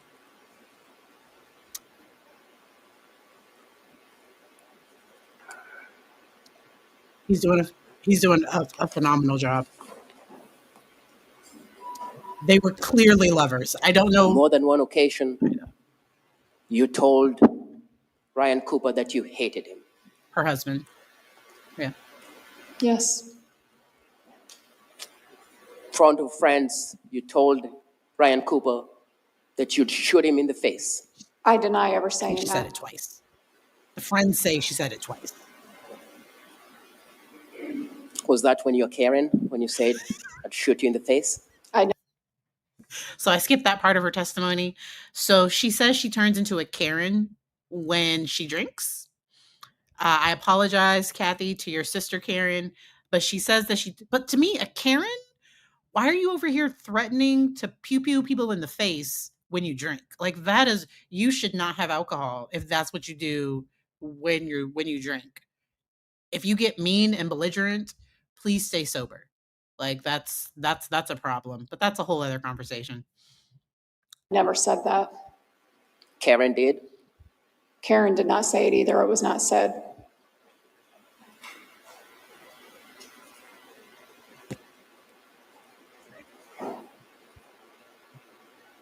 Cade Cooper is your eldest child. with Ryan? Yes. Kid loved his dad. All three of them did. Yes. Kid Cooper loved his dad. Yes. He slept on the couch next to his dad as dad slept on the recliner. That's not why he slept on the couch, no. Just asked you a question. Yes. So the or answer no. is no. That's not why, because he didn't love his You dad? need to go or back. She got upset about that one. Next to his dad as dad slept on the recliner. That's not why he slept on the couch, no. Just asked you a question. Yes. So the or answer no. is no.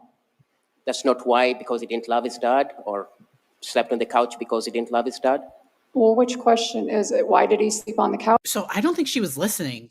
So her reaction to his question, so she reacted to that question, and I'm gonna have to, because her reaction, I think his slow pacing, I think she's trying to answer what she thinks he's saying, or she's like so upset along the journey that she's not listening. So just a little education. We are psych nerds. We love to learn about the brain. So when you get upset, your emotional brain gets triggered. So like when a person is angry, and that's why it's not good to argue when you are like really, really angry, because normally you're not listening. It because it can activate the amygdala, that fight, flight, freeze, people please response, and that deactivates the prefrontal cortex, our thinking brains. And when I'm having a discussion with somebody, I want to be able to access my prefrontal cortex. And so being able to calmly talk, that is incredibly important. There are times where in the midst of a conversation, I might need to take a break, breathe, even as I'm listening to these things, because sometimes I'll start to get frustrated with some of the testimony and stuff, but I'm over here breathing, I'm sipping on my coffee, I'm using all my skills, because when you're calmer, you're able to think more clearly, and you're actually able to hear better when that happens. And so I think she thought she heard something, and that wasn't even what he said.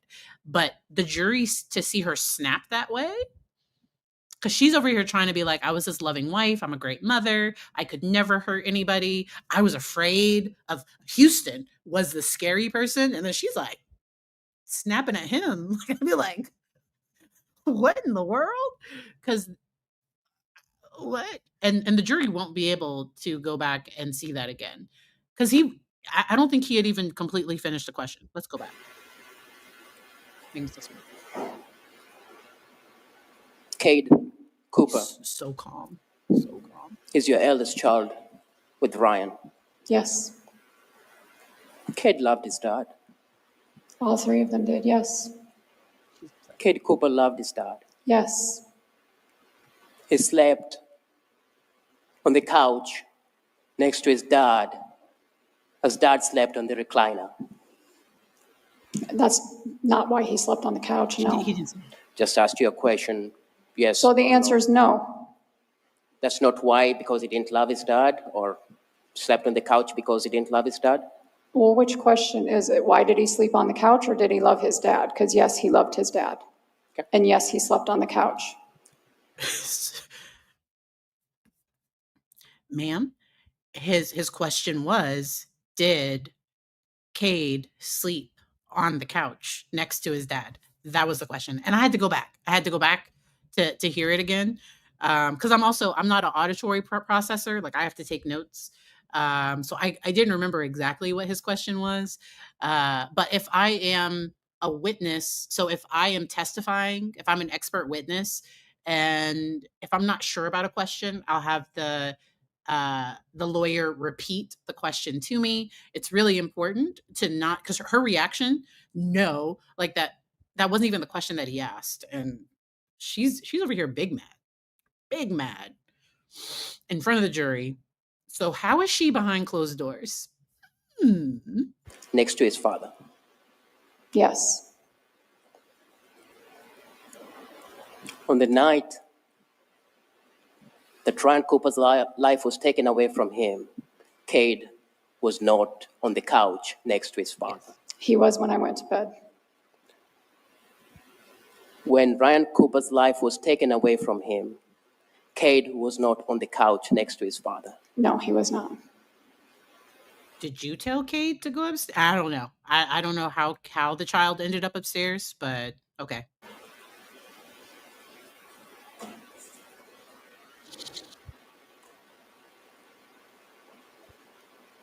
And you know that because, as you've said before, you were up at 3 o'clock and you went to the living room where Ryan Cooper slept on his recliner, She said that.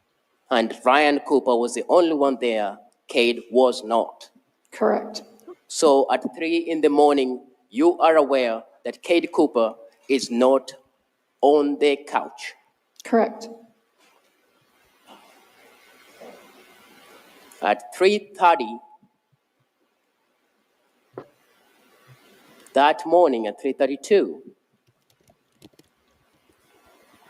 30 minutes after you are aware that Cade Cooper is not on the couch, you send a heart emoji to Huston Danker. Yes. Okay.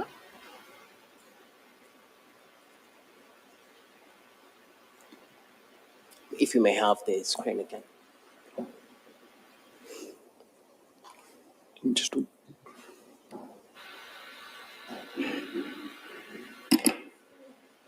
Does anyone know if the What I'm defense going to called show any you other is what witnesses? was marked as State 195 was not admitted, but is admitted as Defense, I believe, B. Okay.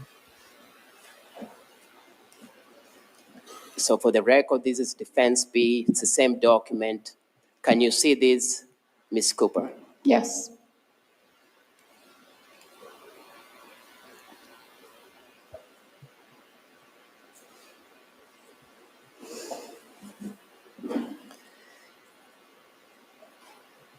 On the 17th of June, 10:19 a.m. A day later, Ryan Cooper will be dead. You're talking to Huston Danker, correct? Correct.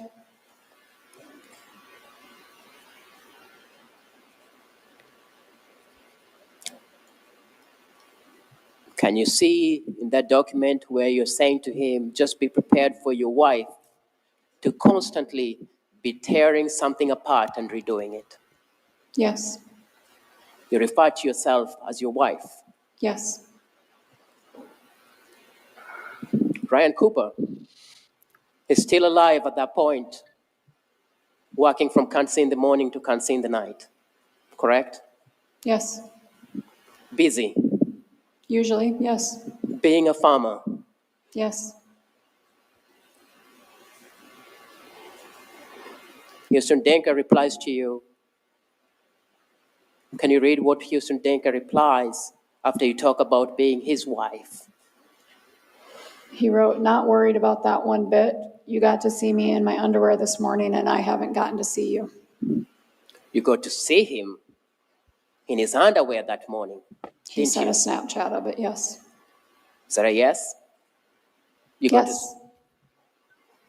and you respond, Because she's over here trying to be like, we didn't have a physical relationship, but I strongly doubt that she saw him in his underwear and didn't nothing happen. I don't know. Or did they send her a picture? I don't know. That's by saying, Train wreck. what is the next text message and who sends it? That he sends? Yeah. Going to sleep with my hand on your pussy very soon. Going to sleep with my hand on your P-word very soon, correct? keyword. Correct. And what's your response? Soaked just thinking of you will be downright embarrassing when I have you in person. Excuse me, when I actually have you in person.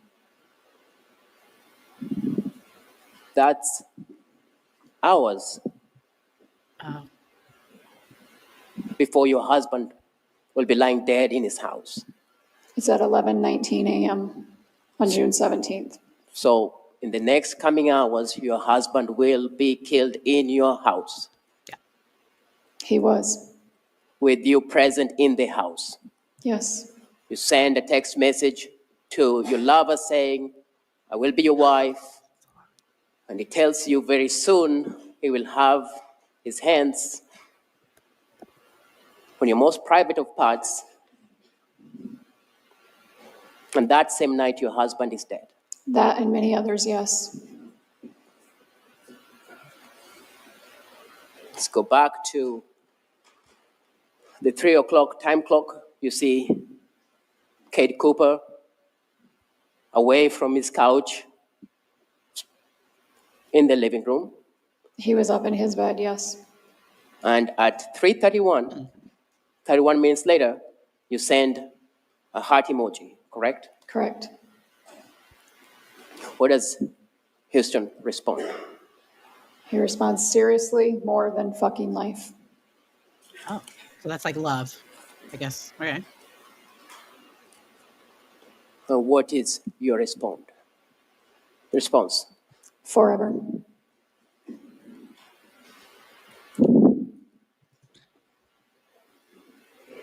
$3:31 and 29 seconds later. What is Huston Danker's response to you? Huston says, more than anything, okay, babe, phone's going down. Send me something after I leave your house. 2, then wait for me to open it. Deal?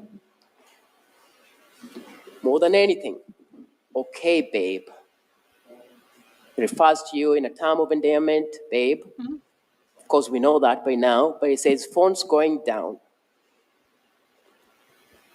And you need to send him something after I leave your house That's what he said. to then wait for me to open it. Deal? And what is your response? I replied, deal. You were asked by your counsel whether you would orchestrate a murder with your children in your house. Would you? And you said you wouldn't, correct? Correct. You understand what to orchestrate is, don't you? Yes, I do. You do? You said I understand what to orchestrate is? Yeah. Yes. He's speaking very clearly. So when he says, phone, send me something after I leave your house, your response is, deal. That's what I said.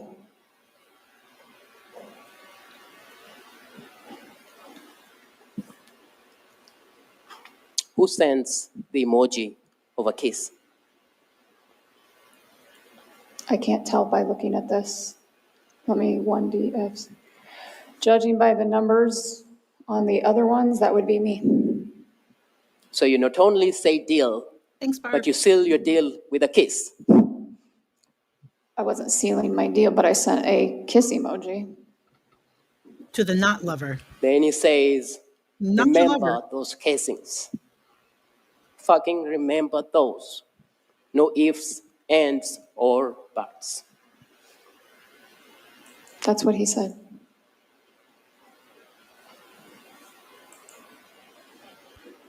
There's no ignorance on your part when he tells you to remember those casings. You know what those casings are because you say, absolutely, 100%. That was the Snapchat I sent, yes. Absolutely 100%. Correct? Correct. It cannot be clearer than that. Objection argumentative. Sustained.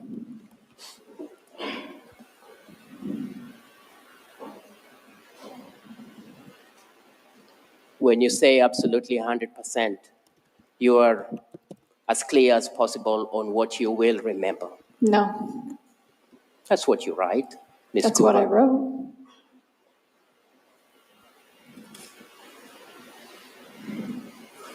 and he tells you, okay,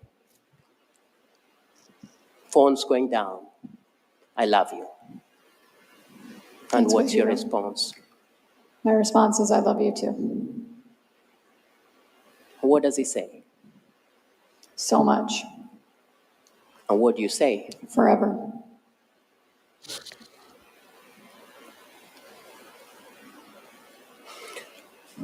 When you say forever to the man who said, I'm coming to your house and you need to send me a message so that I can open it when I get back,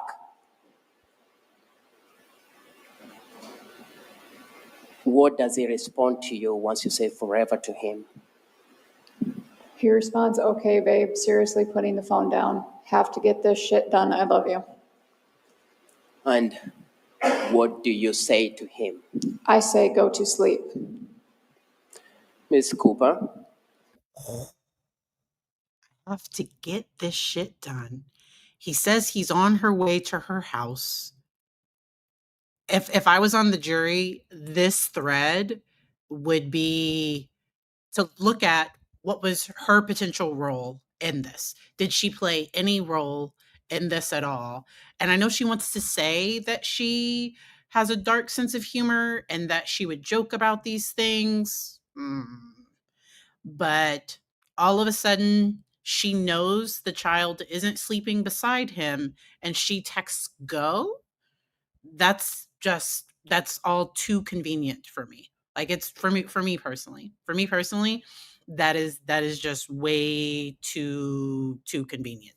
This would be the thread that would seal my personal thoughts. And then her trying to minimize that he wasn't a lover. Like I wish she had just been like, yeah, we had a strong emotional, like even if she was going to say like there was an emotional relationship, because they are sexting back and like even if we want to believe her and think they only got together one time, they are messaging each other explicitly. I personally don't put those types of like, so y'all know I'm married. I don't send those types of things, and I'm not kink shaming. Like if people like to talk back and forth that way, but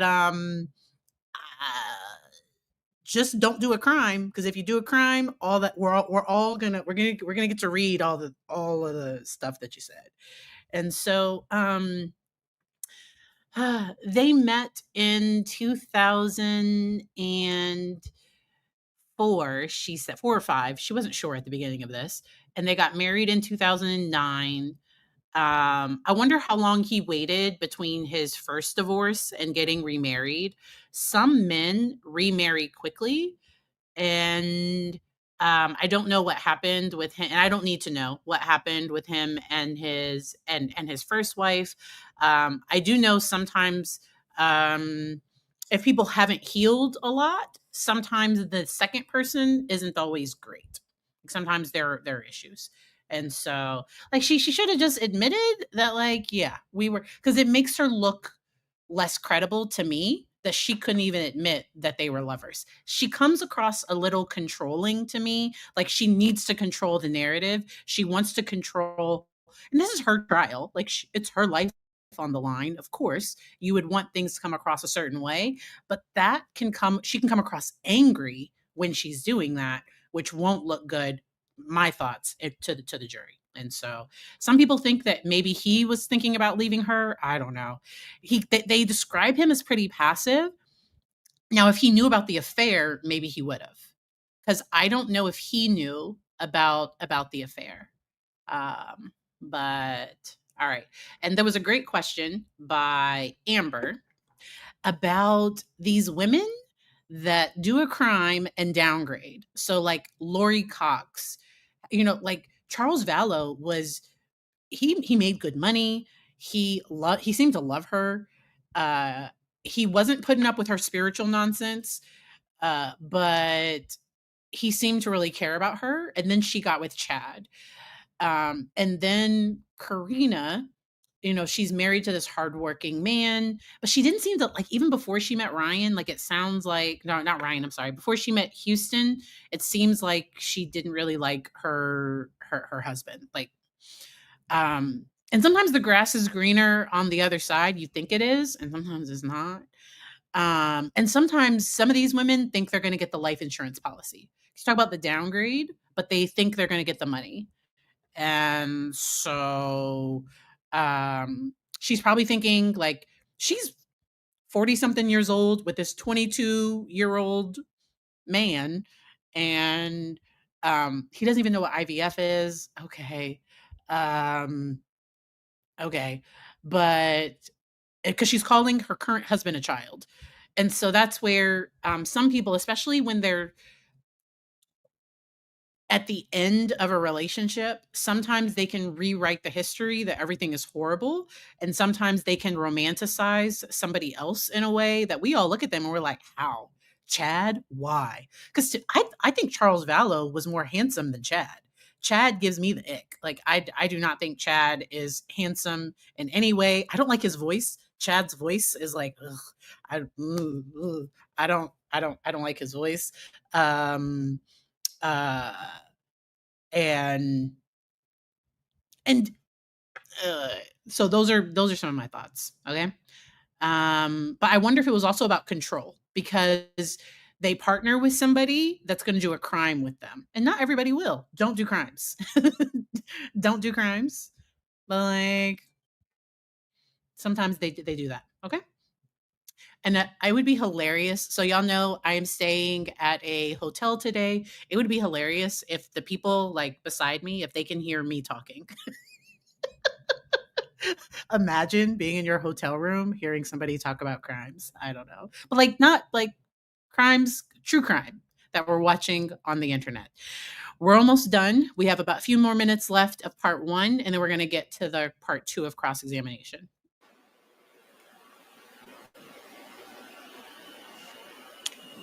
Charles was handsome. You can read what's in front of you. This reads, go. So you say to him, go. That's not what I said to him. I don't believe you. What you That read, is what this reads. again, what we read in front of you, that's this exhibit that the jury is reading, is you say, go. Yes. That's at 3:32 in the morning. Correct.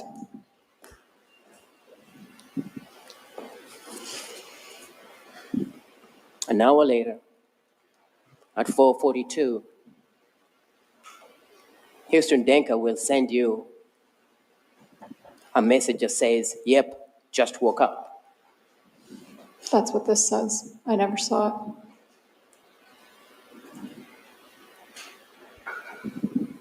At 4:42, when Huston Danker is sending you this message saying, yep, just woke up, a Tama County deputy is walking in your house because your husband is dead. Is that a question? It is. I don't know for certain on the timeline, but yes.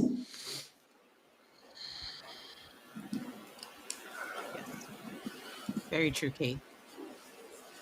An hour after you saying go, The first stage in a new relationship is infatuation. So love grows and deepens. It normally feels the most like brand new, like the best part is normally towards the beginning of a relationship because also it's before you really know the person and you realize that their shit stinks. Does that make sense? Like it's before you, because nobody's perfect. Every person comes with their quirks, with their whatever. Um, I'm laughing a little because my husband, I like to pester him. So the things my husband has to put up with. Oh, like so like y'all, this is how I show up on YouTube. Imagine me in real life. Okay. So in real life, I me and my husband, we have a good relationship. And he has his stuff, I have mine, and we love and accept each other. And my rule is the things that you knew about pre-marriage. So I knew before I married my husband that he's a very particular person. I knew that. He knew before he married me, I love my sleep and I love food.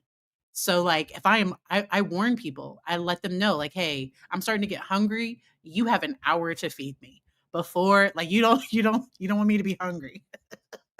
I carry snacks with me because, like, if I get too hungry, like, you don't want me to be hungry.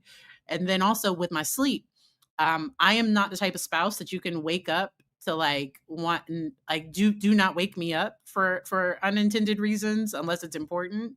Like, no, do not. I need to sleep. And so those are things that we went into our relationship knowing. um I don't try to change him, he doesn't try to change me. We do grow together. So in relationships, because sometimes, like, we realize, ooh, like, I can grow in this area.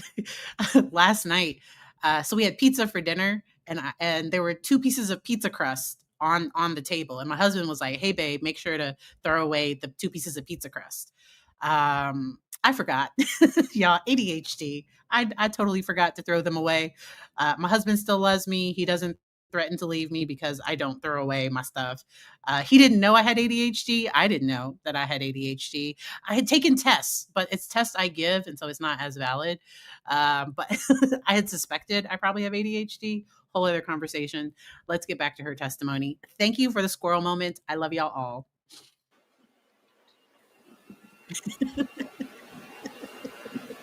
I forgot. Your husband, you're calling the cops because your husband is dead. Around 4:30 a.m., yes, I'm calling 911 because my husband is dead. So that's an hour after you saying go or thereabouts. Yeah. That's what this says, yes. But if you're asking if I knew the specific time, no. Okay. That's part we're going to focus on. You didn't know the specific time. Mr. Kodiaga, we've been going for a little over an hour and a half at this point. I think we're going to take a break. So, ladies. He was on a roll, Judge, but okay, I get it. So now we're going to move on to part 2 of the cross-examination.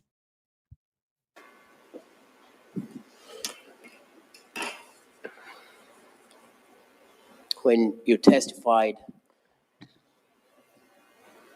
just to be clear, you testified earlier on when your counsel asked you questions, and you stated you weren't seeing Huston Danker, claimed you weren't seeing him from February or March, or February, I guess, because you'd had sex and you didn't want to break up your family.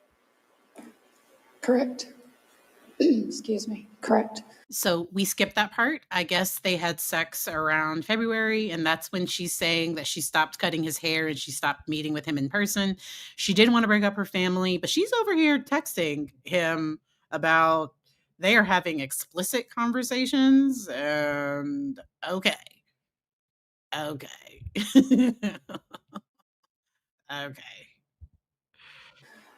You didn't want to break up your family. Correct.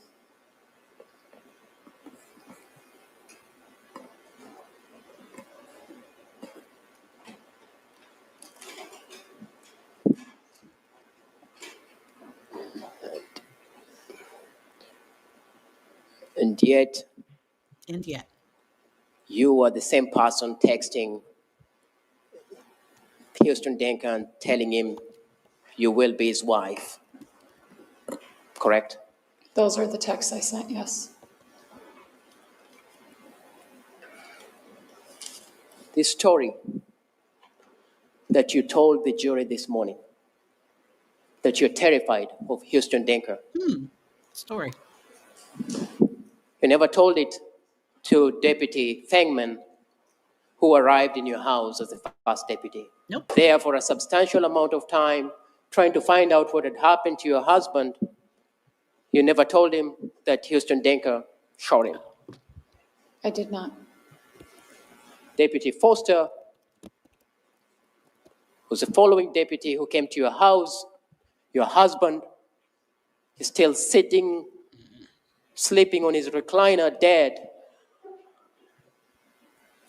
And your children are crying and traumatized. You never said Huston Danker did it. Nope. I did not. That emotion again. Your mother comes, Aaron Cooper comes. You never say, Aaron, Huston Danker did it. No, I did not. That's the Aaron Cooper, the man who you believed would protect you, and he did, in fact, protect you because he came armed with a gun. Correct? Correct. He didn't even have time to put on his shirt when you called him because that's what he did. He wanted to protect. Correct. You never mentioned the name of Huston Danker. I did not.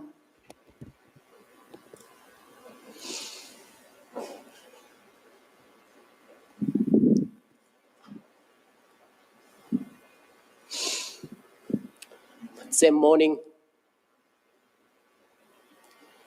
your husband, Ryan Cooper's body is lying cold in his house. You are interviewed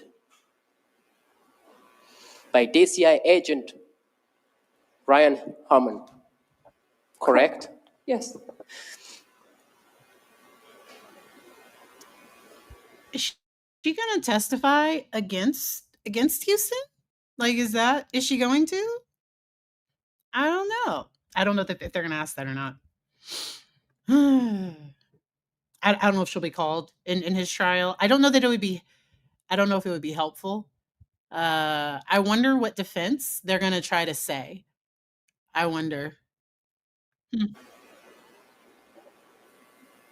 You know why they were interviewing you. Correct? Yes.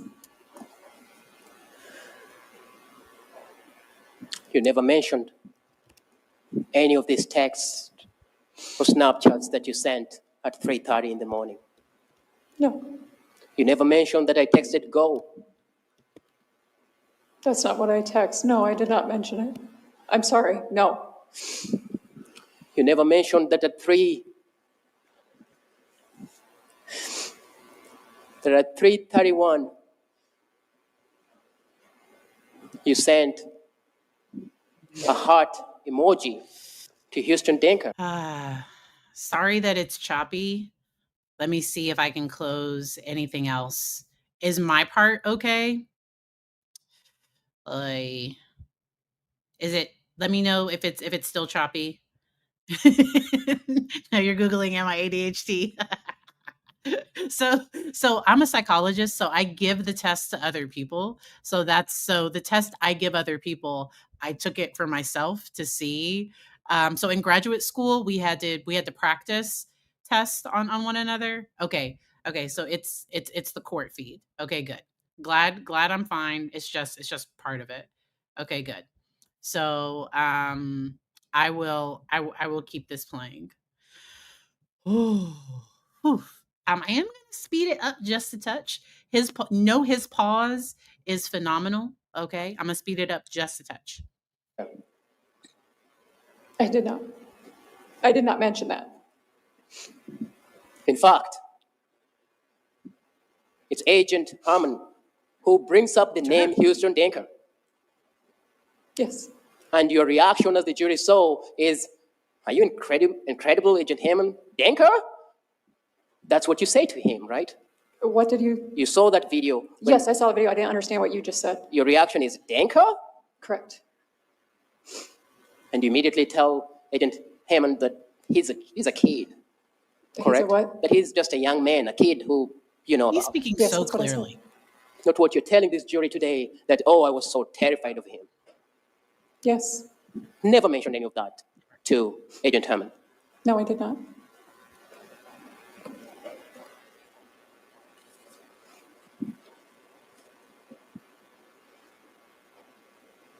In fact, you tell Agent Hammond, this is dumb, when he starts his line of questioning of Huston Danker. I did. You characterize it as dumb. That's what I said. Your husband is lying in his house cold. Correct? My husband was, Withdrawn. Withdrawn. Brian was dead at that time, yes.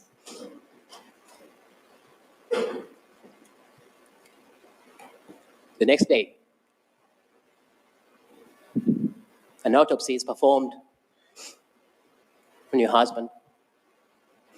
The same agent meets you again Yes, and talks to you, correct?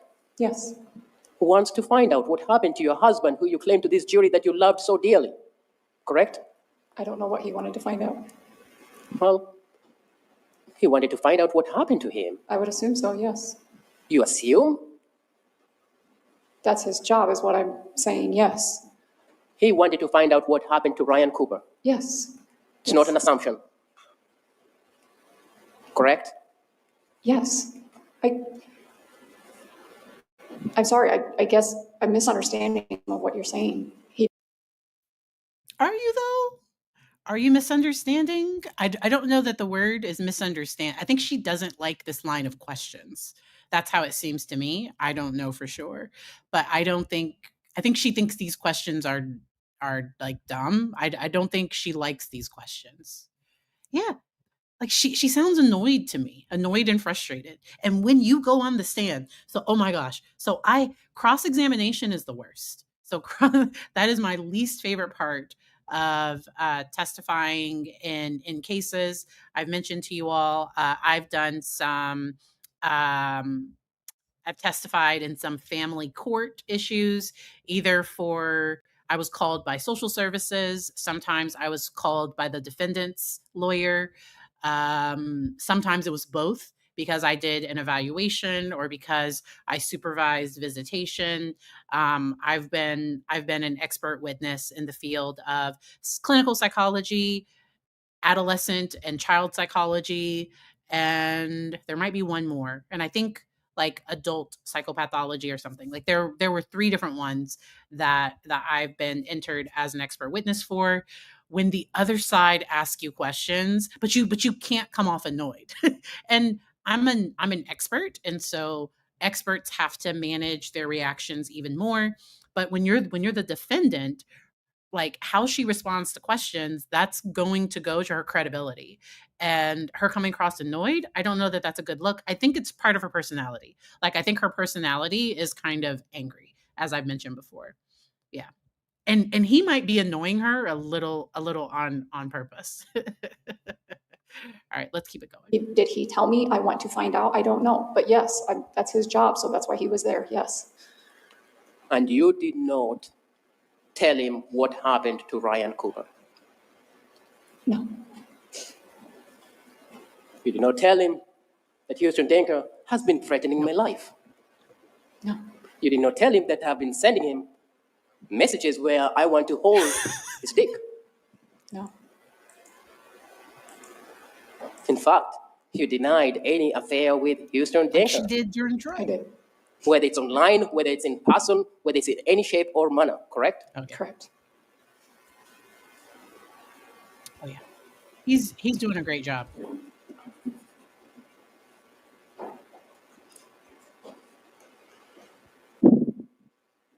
In 2 years past, it's May of 2023. You talk to Agent John Talbot. Yes. When you talk to Agent John Talbot, it's at your farm or Ryan's farm where he lived and where he died, correct? Correct. When you're talking to Agent Talbot in May of 2023, you know very well that he's investigating what happened to Ryan Cooper that night. Yes. You have a conversation with Agent Talbot that spans 3 hours. Yes. He tells you, no detail is too small. Tell me everything. Correct.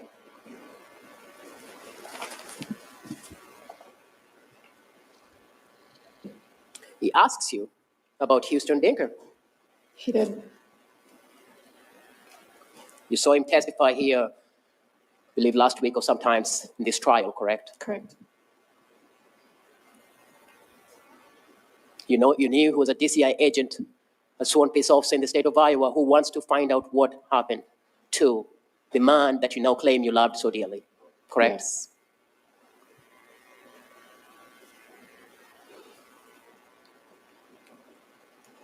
When the name Huston Danker comes up, you don't tell him what you told this jury this morning, do you? No. You don't mention that Huston Danker had been sending you some messages that are threatening that have just somehow disappeared, correct? I'm sorry, I didn't understand you. You don't tell him that Huston Danker has been sending you some messages that were That have somehow disappeared. very threatening that somehow disappeared. No. You don't tell him that Huston Danker wanted to harm your children. No. You also don't tell him that you wanted to have children with Huston Danker. No. You don't tell him that a year after Ryan Cooper's death, you are planning to have a child with Huston Danker. Because I was not. You don't tell him that you are planning to do IVF and that you have to explain to Huston Danker what IVF means. No, I did not tell him about those Snapchats. You don't tell him that you're preparing to be Huston Danker's wife and that you'll be tearing down things and that Huston Danker will need to be able to fix them up. I told him about none of the Snapchats. You don't tell him that on the night of Ryan Cooper's death, that an hour before Aaron Cooper is called, you were texting Huston Danker and telling him absolutely 100%, I'll remember to pick the shell casings. I did not.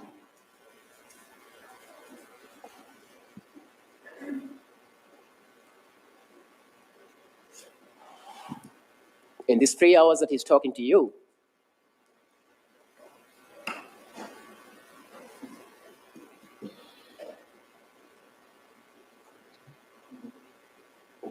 you don't mention the story you've told today, correct? Correct. In fact, you chase him out of your property. I told him to leave. And you tell him to leave and you're going to get a private investigator to crack this crime because this DCI agent have it and the other DCI agents can't crack it because they don't know what they're doing, right? Those were not my words. But you tell him you'll get a private investigator. My words were different if you'd like me to tell you what they were. You tell him, I said maybe it's time to get a private investigator. Why are you getting a private investigator? I don't know. Frustration. I was frustrated. You don't know why you're getting a private investigator. Well, I wonder if it was to look like she was trying to do everything she could to find her husband's killer, despite knowing exactly who did the crime. Like, that's what I would suspect. I suspect that you were trying to look like you were doing everything you could, but those are just my suspicion, speculation. to solve Ryan's murder. When you are the one who hasn't told this same agent what happened to Ryan and what you'd been doing with Houston. I'm sorry, I didn't understand. You want a private investigator to solve what happened, yet you have an agent who you're not telling your activities with Huston Danker. I did not tell him my activities, no.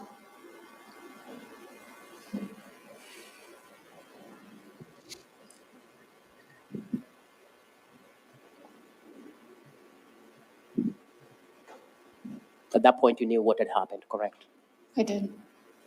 Well, And yet you tell him that if you knew what had happened, or if you knew, in your words, the person who did this, you will be in jail because you will have hurt that person or killed that person, correct? that's what I said.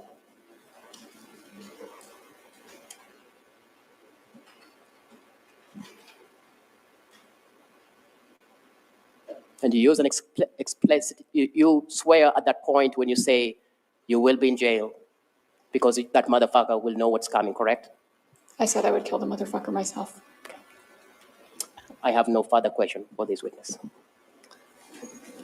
Ms. Watt, redirect. What would you want We her to have say? a portion of the Snapchat messages, right? Correct. Were there many other messages between you and Houston? Hundreds. According to you. On the evening of June 17th, so while you're at the ball field, did Houston get angry with you? He did. About what? I had posted a video on my Snap story of Kate batting, What's this emotion? and you could hear Ryan's voice in the background, and he sent me a snap, very angry because I was at the ball field with my husband, again, like I was cheating on him with my husband. But you're doing the flirty. I don't know that I believe this. Okay. I don't know that I believe that. So then, did you two have an argument? We did. Several snaps were exchanged, arguing. So the day of June 17th, while we have some of these snaps, it's not all, the whole conversation, it's not all lovey-dovey type message. No.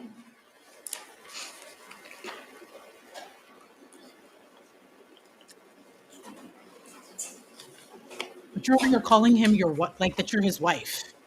You're saying that, ma'am. Even if he is getting jealous, I don't know. He did a phenomenal job. You knew these things for so long. Why didn't you tell the police that Huston Danker killed your husband? Several reasons. I was scared. I was scared of Houston. I was scared of the police. Is one of the reasons because you were involved? Were you afraid Houston would turn on you? I don't. Were you afraid they would find evidence on your phone? Were you afraid they would find out about your relationship? Was that one of the reasons? I don't know. I just have questions. I was scared. I was scared that I had lied for so long because I felt like I was being set up. I felt like were you being set up, or have we found evidence that it might not be the way you're saying? I don't know. So I do believe the fear is real. Her fear of being found guilty. I think she was afraid that she would be found guilty, that people would think she was involved. I'm sure that fear was real, but like, don't text that you want your husband to die. Like, don't lie about the affair. Like, there are things you can do to like not be found. Like, don't do crimes. Like, it's just so easy. Don't text him go. I mean, no matter what, I was screwed, for lack of a better term. I was scared of the threats that he was making to my kids and my friends. And I felt that if I kept my mouth shut, he'd leave us alone. I don't have any other questions. Thank you, Karina. Ms. Kodiak, anything further? her attorney tried. You tell this jury that Huston Danker was mad at you that night at the ball game, Ryan Cooper's last ball game, seeing his children, correct? Yes. That's what she said. So, as Ryan Cooper's watches the last ball game of his children, and Huston is mad at you, he sent you a text for that? Huston did? Yeah. Several. And that's the same night where at 3:32 in the morning, you send Huston Danker a heart emoji. Yes. Correct. The same night he was mad at you, you send him at 3:32 a heart emoji. Correct. I have no further questions. Anything further? No, thank you. All right. Thank you, Ms. Cooper. You may step down. All right. So, y'all, today there were closing arguments, and there was the judge gave the jury their instructions. This case has been with the jury for maybe less than an hour, maybe, because I've been watching it over on my iPad. And so I think the jury's going to take their time. They're going to talk about the case. They're going to look at the evidence. And I love that juries take their responsibility like seriously. And they truly do have her life in their hands. And I like that in a recent juror talked about, while they wanted justice for the victim, they had to make sure that the state proved it. I think the state did a phenomenal job in this case. There was a question, did they ever play Happy Family afterwards? I don't think so. I'm not aware of that. I don't know that they were together after this. Y'all can correct me in the chat if I'm wrong. He did that. She got the money, and I don't know that she was like with him after that.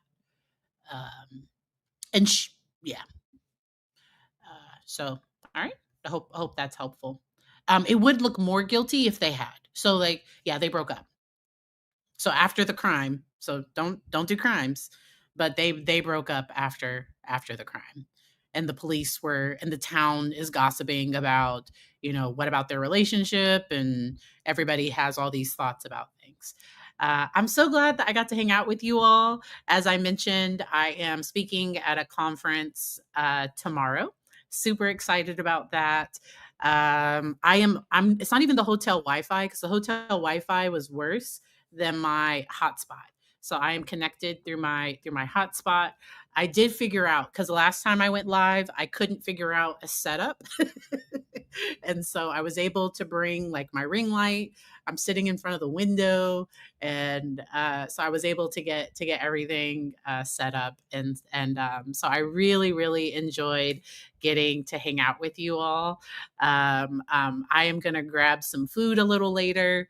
I have one client appointment. So I have a virtual therapy appointment that I'll do a little bit later.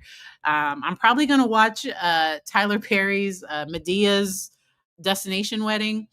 I'm a glutton for punishment. I've watched most of the Medea movies, and so I'm probably going to watch that. Somebody was asking about a good movie, and did I have one on Netflix? I don't, because I think it was Karen. I think Karen, UK lawyer, was asking for a good movie recommendation. I know some people have watched Sinners. That is a little it's a little dark for me personally. I've heard it's a phenomenal movie, really good movie. It's not the my personal cup of tea. So yes, that's I'm about to watch that. Yeah, so I can't take the conference. I am going to have the presentation. It'll be live to everybody on Monday. So right now it's for members only, but it'll be available for everybody on Monday. So the training is about social media and mental health. If they record it and make it public, I will share their recording. I don't know if they're going to make it public. I will do some pictures, and I'll record some short TikToks or Instagram reels, and I'll share a few things here on my YouTube too. I so appreciate you all, and I hope y'all enjoy the rest of your day. I will see y'all next time.